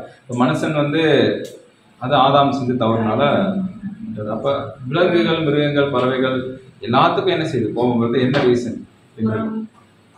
பொறாமை அப்படின்னு சொல்ல முடியாது. ஒன்றும் இல்லை, அந்த பூமி சபிக்கப்பட்டிருக்கு. பூமி எப்படிப்பட்டதுன்னா சபிக்கப்பட்ட பூமியில மனுஷன் யாரு வாழ்ந்தாலும் மனுஷனுக்குள்ள என்ன கேரக்டருக்கு அதே மாதிரி எல்லாத்துக்கும் என்ன செய்யும் இருக்கு. சபிக்கப்பட்ட பூமியில தான் என்னன்னு பார்த்தீங்கன்னா அந்த பூமியில மனுஷன் தவறுக்காக விலங்குகள் என்ன செய்யுது? அதுவும் மரணத்துக்குள்ள போகுது. எல்லாமே பார்த்தீங்கன்னா அந்த பூமி சபிக்கப்பட்டிருக்க நிலைமைக்காக தான் எல்லா கேரக்டரும் தவறான கேரக்டர் எல்லாத்துக்குமே என்ன செய்யுதுன்னா இருக்குன்னு சொல்லி பார்த்தோம். அந்த இடத்துல அவங்க அதை வந்து அந்த அழிவு பார்த்தீங்கன்னா அவங்க வந்து ஒரு வேற சந்ததி உருவாக்கக்கூடாதுக்கா தேவன் என்ன செய்யறாரு? அதெல்லாம் அழிக்கிறார். அடுத்த சந்ததி வந்து மனுஷன் சந்ததி. ஏன்னா அவங்க முன்னாடி இருக்கிறவங்க வந்து பார்த்தீங்கன்னா மிருகங்கள் அழிக்கப்படுது அந்த இடத்துல. அதே அதுக்குள்ள அந்த மரணம் வந்தது சபிக்கப்பட்டதுனாலதான். அப்ப இந்த அடுத்து இந்த ஜனங்கள் வந்து என்ன, அதாவது உயர்த்தந்து வர்றப்ப அவங்களுக்கு என்னன்னா கிறிஸ்துவின் ராஜ்யத்தில் தீமைகள் எதுவுமே கிடையாது. அப்ப எல்லாம் பார்த்தீங்கன்னா அவங்களுக்கு கோபம் வராது, எதுவுமே என்ன செய்யாது? கண்டிப்பா வராது. அதெல்லாம் தாண்டி வரவங்களுக்கு அந்த ஆசீர்வாதத்தெல்லாம் கொடுக்குறதுன்னு சொன்னாங்க பார்க்குறோம். அதுக்கடுத்து அந்த 31ஆம் வசனம் வாசகம். எபேசியர் 4:31 சகல விதமான கசப்பும் கோபமும் மூர்க்கமும் கூக்குரலும் தூஷணமும் மற்ற எந்த விதமும் உங்களை விட்டு நீங்கப்படுவது. முன்னாடி வாச வசனம்னா அதாவது சகல கசப்பு நம்மளுக்குள்ள இருக்க அனைத்து தவறான சிந்தைகள், தவறான எண்ணத்தை கொண்டு வரக்கூடிய அனைத்து குணலட்சணங்கள் நம்ம விட்டு அகன்று போகணும். புதிய சிருஷ்டிக்கு தேவையான குணலட்சணங்களை நம்ம என்ன செய்யணும்னா வளர்த்துக் கொள்ளணும். அதுக்காகத்தான் என்ன செய்யணும்னா தேவன் ஏற்பட்ட வசனங்கள் நம்மளுக்கு கொடுத்துருக்காருன்னு சொல்லி பார்க்குறோம். அதுக்கடுத்து இன்னொரு வசனம் வாசிக்கலாம். சங்கீதம் 37:8 37ஆம் சங்கீதம் வசனம் ஆதார வசனம். கோபத்தை நெகிழ்ந்து உக்கிரத்தை விட்டுவிடு, பொல்லாப்பு செய்ய ஏதுவான எரிச்சல் உனக்கு வேண்டாம். Okay sir. அப்ப இந்த வசனத்துல பாக்குறப்ப இதுக்கு அர்த்தம் நம்மளுக்கு புரியுது. நெகிழ்ந்து உக்கிரத்தை விட்டு விடு. இந்த இடத்துல கோபம் அப்படின்ற ஒரு வார்த்தை வருது, உக்கிரம் அப்படின்ற வார்த்தை வருது, எரிச்சல் அப்படின்னு ஒரு வார்த்தை வருது, பொல்லாப்பு செய்ய ஏதுவான எரிச்சல் உனக்கு வேண்டாம். இதை ஆங்கிலத்தில் நம்ம இங்கிலீஷ்ல படிச்சோம்னா அதை வாசிக்கலாம்.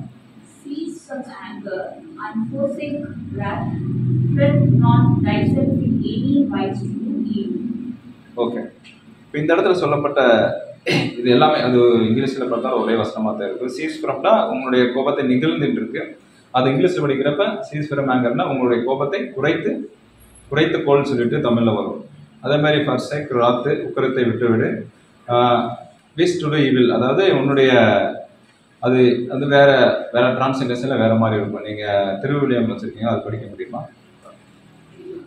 திருவிவிலியம் பைபிள் இல்லை? சரி, ஓகே, அது ஒன்றும் பிரச்சனை இல்லை. அது என்னன்னா நீங்கள் வந்து அது வேற மாதிரி இருக்கும், அது புரிகிற மாதிரி இருக்கும். அது திருவிழியத்தில் எப்படி இருக்குன்னு சொல்லி பார்த்தீங்கன்னா, வெஞ்சினம் கொள்ளாதே வெகுண்டெழுவதை விட்டுவிடு. அதாவது இப்போ கோபத்தை நெகிழ்ந்துன்றதுக்கு என்ன சொல்லியிருக்கேன்? வெஞ்சினம் கொள்ளாதே, உக்கிரத்தை விட்டுவிடுன்றதுக்கு என்ன கொடுத்துருக்காங்கன்னா வெகுண்டெழுவதை, அதாவது பயங்கரமாக கோபப்பட்டு எழுப்போம்ல அந்த மாதிரி வெகுண்டெழுவதை விட்டுவிடு, எரிச்சல் அடையாதே, அதனால் தீமை தான் விளையும்னு சொல்லி கொடுக்கும். நீங்கள் என்ன செஞ்சாலும் கடைசியில் நீங்கள் எவ்வளவு கோபப்பட்டு பேசினாலும் அந்த விளைவு உங்களுக்கு கண்டிப்பாக என்ன செய்யும்? தீமை தான் உங்களுக்கு விளையும்னு சொல்லுது. அப்போ இந்த இடத்துல ரெண்டுக்கு மட்டும் பார்க்கலாம். கோபம்னா என்ன அப்படின்னு சொல்லி பார்க்குறப்ப அதை வாசிக்கலாம். நம்ம கோபம் என்பது மனிதர்களுக்கு பொதுவான ஒரு உணர்ச்சியாகும். இது ஏமாற்றம், தொல்லை அல்லது ஒரு அச்சுறுத்தல் போன்ற காரணங்களால் ஏற்படுகின்றது. இது ஒரு சாதாரணமான மற்றும் பெரும்பாலும் தற்காலிகமான உணர்வு. ஓகே. அப்போ வந்து ஆங்கர், அதாவது ஆங்கர் கோபம் என்பது மனிதர்களுக்கு பொதுவான ஒரு உணர்ச்சியாகும். இது சில எப்படி வந்து ஒரு மனுஷனுக்கு கோபம் வருது அப்படின்னு சொல்றப்ப, ஒரு மனுஷனுடைய சுயம் அப்படின்றப்ப அந்த சுயத்தை தொடுறப்ப, ஒரு வேலை செய்கிறாரு, நீ வேலை செஞ்சதெல்லாம் தவறு அப்படின்னு சொல்றப்ப அவனுக்கு என்னென்னு பார்த்தீங்கன்னா அந்த கோபம், எரிச்சல் அப்படின்ற குணலட்சணா வெளியே வரும்னு சொல்லி பார்க்குறோம். இது ஒரு என்னென்னா தொல்லை அல்லது ஒருத்தர் அச்சுறுத்தல் போன்ற காரணங்களால் ஏற்படுகிறது. இது ஒரு சாதாரணமான மற்றும் பெரும்பாலும் தற்காலிகமான உணர்வு. அதாவது இது வந்து பார்த்தீங்கன்னா ஒரு தற்காலிகமாக இருக்கக்கூடிய ஒரு உணர்வு. அதுக்கடுத்து பார்த்தீங்கன்னா சினம் அப்படின்றதுக்கு நம்ம வாசிக்கலாம். அதாவது ராத்து, கோபத்தை விட அதிக தீவிரப்படும் நீண்ட காலமும் நீடிக்கும் ஒரு உணர்வு சினமாகும். ஓகே. அப்ப கோபத்துக்கு வந்து பாத்தீங்கன்னா அது தற்காலிகமா இருந்துட்டு ஆக்ஷன் பண்ணிட்டு அது என்ன செஞ்சிடும்? போயிடும். அதே வந்து இந்த இடத்துல அந்த ராத், அதாவது சினம் அப்படின்றது பாத்தீங்கன்னா கோபத்தை விட அதிக தீவிரமும் நீண்ட காலமும் நீடிக்கும். அதாவது அந்த பழி வாங்கக்கூடிய எண்ணம் என்னன்னா அது தொடர்ந்து என்ன செய்யும்? அது அந்த பழியை வாங்கி என்னைக்கு முடியுது அன்னைக்கு வரைக்கும் அந்த ஒரு சீற்றம், அந்த சினம்ன்ற ஒரு மனநிலை யாருக்கு இருக்கு பார்த்தீங்கன்னா அதை செய்யக்கூடியவர்களுக்கு அது இருக்குன்னு சொல்லப்பட்டிருக்கு. சொல்லுங்க, அடுத்து வாசிக்கலாம். இது பழிவாங்கும் அல்லது தண்டிக்கும் என்ற தீவிர விருப்பத்தால் வகைப்படுத்தப்படுகிறது. சினம் பெரும்பாலும் ஒழுக்க கொந்தளிப்பின் உணர்வை கொண்டுள்ளது மற்றும் அழிவும் சார்ந்த நடத்தைகளுக்கும் வழிவகுக்கும். ஓகே. அப்ப இந்த சினம்ன்றது பார்த்தீங்கன்னா வேற, கோபத்துக்கு வேற அர்த்தங்கள் கொடுக்கப்பட்டிருக்காங்க. இது பழிவாங்கும் அல்லது தண்டிக்கும் என்ற தீவிர விருப்பத்திற்கு வகைப்படுத்தப்படுகிறது. சினம் பெரும்பாலும் ஒழுக்க கொந்தளிப்பின் உணர்வை கொண்டுள்ளது மற்றும் அழிவு சார்ந்த நடத்தைகளுக்கு வழிவகுக்கும்.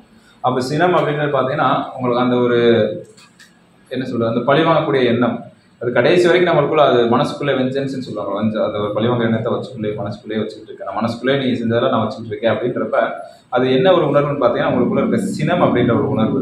அந்த உணர்வு கடைசி வரைக்கும் உங்க கூடயே இருக்கும். அதை நீங்கள் என்னைக்கு அதை வெளியே கொண்டு வந்து அதை நீங்கள் அந்த குணத்திலிருந்து வெளியே வர்றீங்களோ அப்போ தான் அது என்ன செய்யணும், அது உங்களை விட்டு போகும்.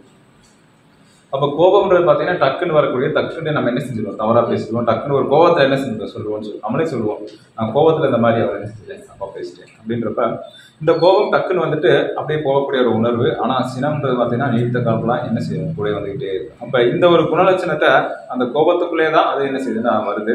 அப்போ நீங்கள் என்ன செய்யணும்னா, அப்போ இந்த ஒரு உணர்வுகள்லாம் என்ன பண்ணணும், நம்ம விட்டு நீக்கி போகிறதுக்கு என்ன செய்யணும்னா, தேவன் இந்த வார்த்தைகள், இந்த வசனங்கள் எல்லாத்தையும் கொடுத்து கொண்டு வருகிறான்னு சொல்லி நம்ம பார்க்கணும்.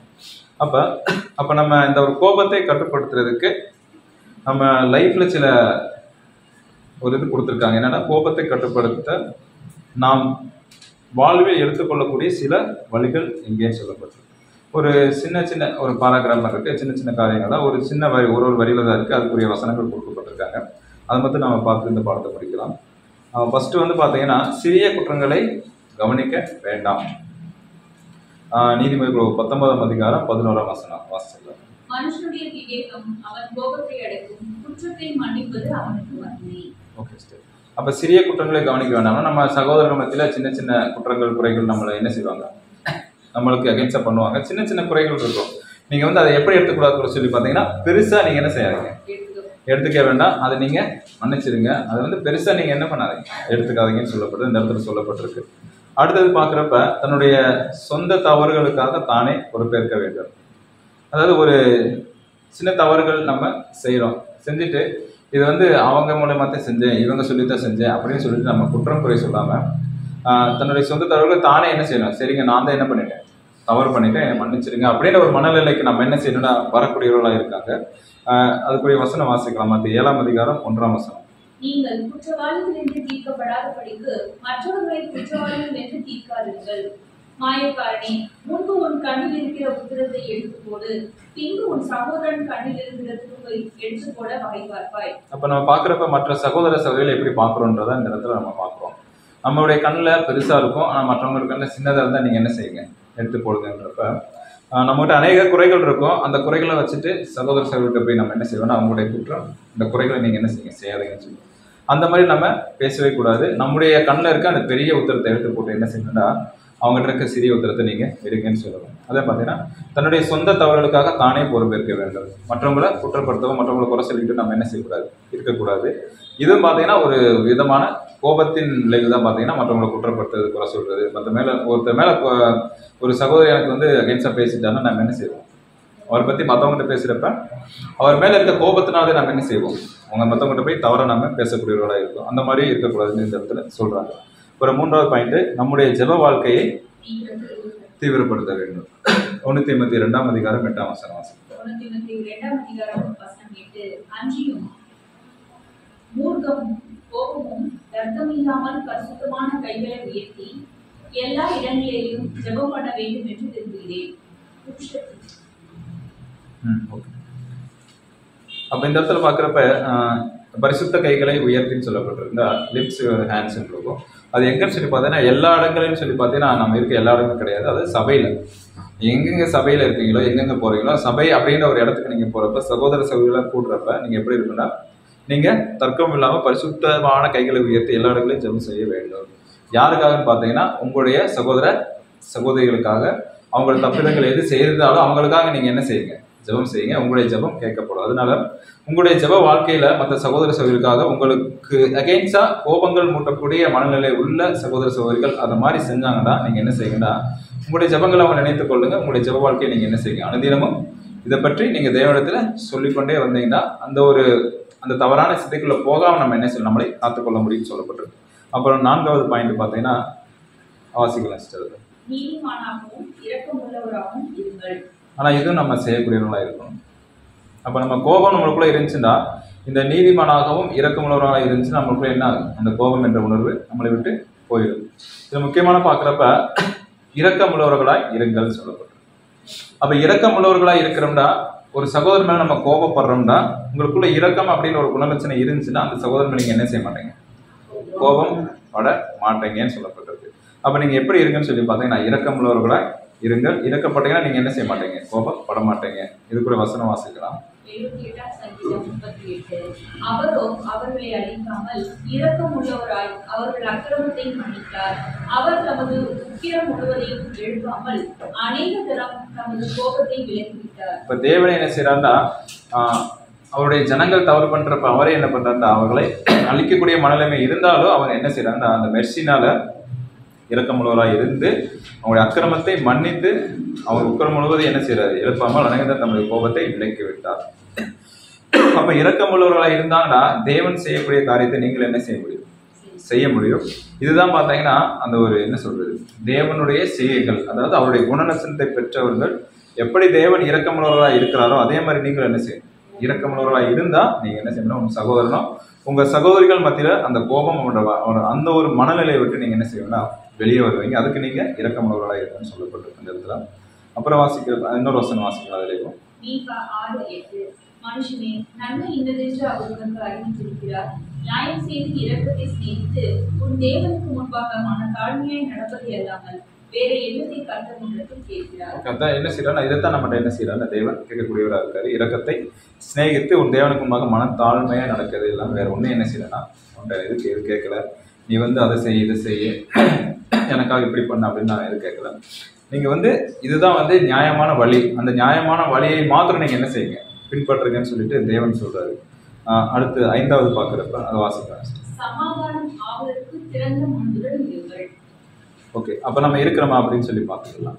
அப்போ திறந்த மனதுனா, இந்த திறந்த மனது யாருக்கு இருக்குன்னு சொல்லி பார்த்தீங்கன்னா, நம்முடைய பிதாவாகிய தேவனுக்கு அந்த ஒரு மனநிலை இருக்குது. நம்முடைய ஆண்டவராக இயேசு கிறிஸ்துக்கு என்னென்னா அந்த ஒரு மனநிலை இருக்குது. இப்போ அவங்க திறந்த மனதுடன் இருந்ததுனால தான் நம்மளுக்கெல்லாம் என்ன கிடைக்குதுன்னு சொல்லி பார்த்தீங்கன்னா, அந்த ஒரு அன்பு கிடைக்குது, அப்புறம் அவருடைய இரக்கம் கிடைக்குது. நம்ம செய்கிற தவறுகளுக்கு அவர் தண்டனை கொடுக்காம என்ன செய்யறாருன்னா அதை விட்டு விளக்குறாரு. அப்போ அதே மாதிரி நம்மள என்ன செய்யணும்னா, நம்ம திறந்த மனதுடன் என்ன செய்யணும், நம்மளும் இருக்கக்கூடியவர்களாக இருக்கணும். அதாவது ஓப்பன் ஹார்ட்னு சொல்லுவாங்க. அதாவது என்ன சகோதர சகோதரிகள் சில பேர்லாம் இருப்பாங்க, என்ன சொன்னாலும் என்ன செய்வாங்கன்னா, தவறா சொன்னாலும் அதை ஏற்றுக்கொண்டு அமைதியா போகக்கூடிய சகோதர சகோதரிகள் நம்ம மத்தியில இருக்காங்க. அப்ப அதே போல நீங்களும் திறந்த மனதுடன் நீங்க என்ன செய்யணும், தேவன் எப்படி இருக்காரோ, கிறிஸ்து எப்படி இருக்காரோ அந்த ஒரு மனதுடன் அந்த ஒரு ஹார்ட் உங்களுக்குள்ள இருந்துச்சுன்னா நீங்க என்ன செய்வீங்கன்னா, தேவனுடைய அந்த தவறான குணலட்சணத்திலிருந்து நம்ம என்ன செய்யலாம்னா வெளியே வரலாம்னு சொல்லி பார்ப்போம். இதுக்குரிய அந்த வசனம் வாசிக்கலாம். ஒருவருக்கொருவர் தயவாயும் மன உருக்கமாய் இருந்து கிறிஸ்துவுக்குள் தேவன் உங்களுக்கு மன்னித்தது போல நீங்களும் ஒருவருக்கொருவர் மன்னியுங்கள். ஓகே, அப்ப என்னங்கன்னா நீங்க ஒருவருக்கொருவர் அந்த ஒரு மன்னிப்பு பெற்றுக்கொள்ளுங்க. அப்போ ஒருவருக்காக நீங்க என்ன செய்யுங்கன்னா ஜெபம் செய்யுங்க. அப்போ ஓப்பன் ஹார்ட்டடா நீங்க எப்பயுமே இருங்கன்னு சொல்லப்படும். அதுக்கடுத்து 6வது பாயிண்ட் வாசிக்கலாம்.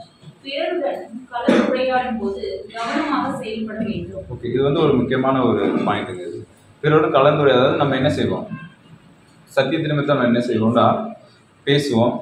நீங்கள் என்ன செய்வீங்கன்னா, உங்களுடைய வேத வசனத்தின்படி என்னது ஒரு கலந்துரையாடல் நடக்கும், ஒரு டிஸ்கஷன் மாதிரி போகும். போகிறப்ப உங்களுக்கு பிடிச்சதை நீங்கள் பேசுவீங்க, இதோடைய அந்த வசனத்துக்கான அர்த்தம் வேறு மாதிரி இருக்கும். இப்படி பண்ணுறப்ப நீங்கள் எப்படி அதை செயல்படுத்தணும், ஒரு வேலை தவறாக சொல்கிற இல்லைங்க நீங்கள் சொல்லலாம் தப்பு, இதெல்லாம் வராது அப்படின்னு சொல்கிறப்ப நீங்கள் எப்படி இருக்கணும், அந்த இடத்துல ஒரு கவனமாக இருக்கணும். சில டைம் கோபமாக பேசிடுவாங்க, அந்த மாதிரிலாம் வந்துடும். அப்படி பண்ணுறப்ப நீங்கள் எப்படி இருக்கணும்னா கொஞ்சம் கவனமாக என்ன செய்யணும், ஒரு விவேகமாக ஒரு ஞானமாக செயல்படணும். அந்த இடத்துல செயல்பட்டால் தான் நீங்கள் ஒரு சகோதரன் சொல்கிறத நீங்கள் என்ன செய்யலாம், ஏற்றுக்கொள்ளலாம். சரி ஓகே அப்படின்னு சொல்லிட்டு என்ன செய்யணும், அந்த ஒரு மனதோடு நீங்கள் ஏற்றுக்கொள்ளக்கூடிய கூட இருக்குன்னு சொல்லி நம்ம பார்க்கலாம். இதுக்குரிய வசனம் கூட நம்ம வாசிக்கலாம். ஆகையால் என் பிரியமான சகோதரரே, யாவரும் கேட்கிறதற்கு தீவிரமாயும் பேசுகிறதற்கு பொறுமையாயும் கோபிக்கிறதற்கு தாமதமாயும் இருக்கிறது. இதே பார்த்தீங்கன்னா யாக்கோபு இந்த இடத்துல சொல்றது பார்த்தீங்கன்னா, யாவரும் கேட்கறதுக்கு என்ன செய்யும், முதலாவது நீங்க யாராச்சும் ஒரு பேசுற விஷயங்கள் நீங்க ஃபர்ஸ்ட் கேட்கறதுக்கு ரொம்ப தீவிரப்படுங்க. பேசுறதுக்கு என்னன்னா ரொம்ப பொறுமையா இருங்க. கோபிக்கிறதுக்கு இன்னும் தாமதமாய் இருக்கிறது. ஏன்னா ஒருத்தர் பேசிட்டு இருக்கப்ப இன்டரப்ட் என்ன செய்வாங்க, பேசுறப்ப அவங்களுக்கு சில கோபங்கள் உருவாகும். அந்த மாதிரியெல்லாம் நீங்க பண்ணாம நீங்க கேட்கறதுக்கு ஒரு சகோதரர் பாடம் இருக்கிறதுனால அதை கேளுங்க, ஃபுல்லா கேளுங்க, பொறுமையா நீங்க என்ன செய்யுங்க, பேசுங்க. கோபிக்கிறதுக்கு இன்னும் என்ன செய்யுங்க, தாமதமாக இருக்குன்னு சொல்லப்படும். அப்போ இந்த மாதிரி இருந்தால் தான் என்ன செய்யணும்னா, நம்ம அந்த மாதிரி ஒரு காரியங்களை நம்ம கலந்துரையாடல் பண்ணுறப்ப, அந்த டிஸ்கஷன் பண்ணுறப்ப நம்மளுக்கு ஒரு சேஃப்டியாக இருக்கும். அதாவது மனுஷனுடைய கோபம் தேவனுடைய நீதியை நடந்துக்க மாட்டோம். நம்ம என்னதான் கோபப்பட்டு என்னதான் பண்ணாலும் நம்ம என்ன செய்யும், தேவனுடைய நீதியை நம்முடைய கோபம் நடப்பாது. தேவன் என்ன தீர்மானிக்கிறோ அதுதான் இந்த பூமியில் நடக்கும். அதே மாதிரி நம்மளுக்கும் அதுதான் நடக்கும்னு சொல்லி நம்ம பார்க்கணும். அதுக்கடுத்து 7வது பார்க்குறப்ப வாசிக்கலாம். நல்லதும் நற்குணங்களும் நிறைந்த விஷயங்களை சிந்தியுங்கள். இந்த இடத்துல பார்க்குறப்ப நம்ம இது முக்கியமான ஒரு குணலட்சணம். நல்லதும் நற்குணம் நிறைந்த விஷயங்களை நம்ம சிந்திக்கக்கூடிய வரும். வாசிக்கலாம். அது பிலிப்பியர் 4ஆம் அதிகாரம் 8ஆம் வசனம். கடைசியாக சகோதரரே, உண்மையுள்ளவைகள் எவைகளோ, ஒழுக்கமுள்ளவைகள் எவைகளோ, நீதி உள்ளவைகள் எவைகளோ, கற்புள்ளவைகள் எவைகளோ, அன்புள்ளவைகள் எவைகளோ, நற்கீர்த்தி உள்ளவைகள் எவைகளோ, புண்ணியம் எதுவோ, புகழ் எதுவோ, அவைகளையே சிந்தித்துக் கொண்டிருங்கள். ஓகே, இதுதான் என்ன செய்யறாங்கன்னா நல்லது நற்புணம் நிறைந்த விஷயங்களை செய்யுங்கள். இப்போ இந்த பிலிப்பியரில் பார்த்தீங்கன்னா பவுல் வந்து சொல்லியிருக்காரு, அநேக காரியங்கள் சொல்லியிருக்காரு. சிலதை நம்ம பார்க்குறோம். அப்போ இதெல்லாம் நம்ம சிந்தித்து கொண்டு இருந்தோம்னா நம்ம என்ன செய்யலாம்னா தேவன் எதிர்பார்க்குற குணலட்சணத்தை நம்ம என்ன செய்யலாம், அபிவிருத்தி நம்ம அடையலாம். அதில் நம்ம பெருகலாம்னு சொல்லிட்டு கூட அந்த இடத்துல பார்க்குறோம். அதுக்கடுத்து கடைசியாக 8வது வாசிக்கலாம். பிரச்சனைக்குரிய விஷயங்களை கையாளும் போது தேவனுடைய ஆலோசனைகளை ஏற்றுக்கொள்வதில் சிறந்த மனதுடன் இருங்கள். ஓகே, அப்போ பிரச்சனைக்குரிய விஷயங்கள், அதாவது சின்ன சின்ன பிரச்சனைக்குரிய விஷயங்கள் நம்ம என்ன செய்யலாம், அதை நம்ம கையாளுறோம், அதை மேனிப்புலேட் பண்ணுறப்ப தேவனுடைய ஆலோசனைகளை ஏற்றுக்கொள்ள திறந்த மனதுடன் இருக்கு. அப்போ அந்த இடத்துல வர்றப்ப தேவன் கொடுக்கக்கூடிய ஆலோசனை, உங்களுடைய ஆலோசனை நீங்கள் ஸ்டாப் பண்ணிட்டு தேவன் என்ன ஆலோசனை கொடுக்குறாரோ அந்த ஆலோசனை நீங்கள் நடந்தால் தவறான அறிவு, அதாவது அந்த கோபம் அப்படின்றதுக்குள்ள நம்ம என்ன செய்ய மாட்டோம், போக மாட்டோம்னு சொல்லி பார்ப்போம். நீதிமொழிகள் 11ஆம் அதிகாரம் 14 வாசம். நீதிமொழிகள் 11ஆம் அதிகாரம் 14.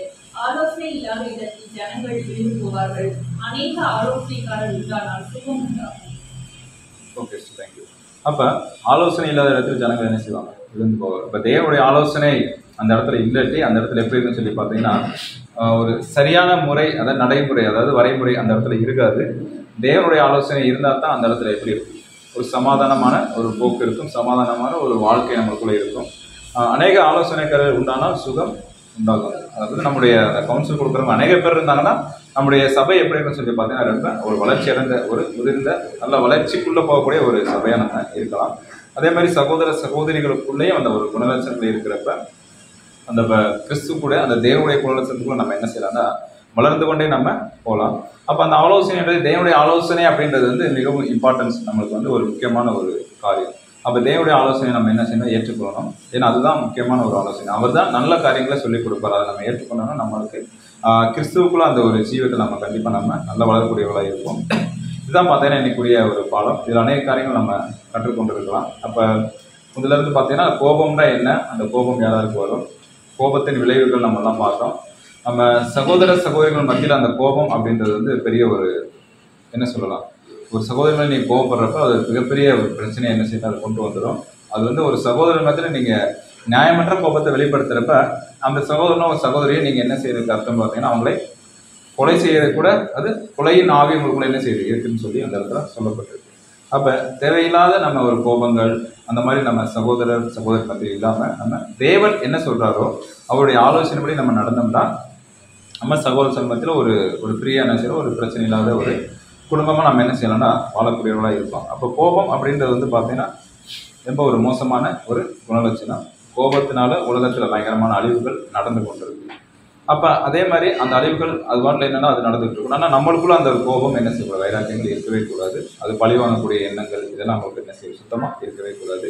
அப்போ தேவன் எதிர்பார்க்குற அந்த ஒரு குணலட்சணத்தில் நம்ம வாழ்ந்து தேவனுக்குள்ளாக இருந்து கிறிஸ்துக்குள்ளாக இருந்து அந்த தேவன் என்ன அழைச்சிருக்கிற என்ன ஒரு வாய்ப்பு அழைச்சிருக்கிறோம் அந்த வாய்ப்புக்கு நம்ம என்னென்னா சென்று சேரணும்.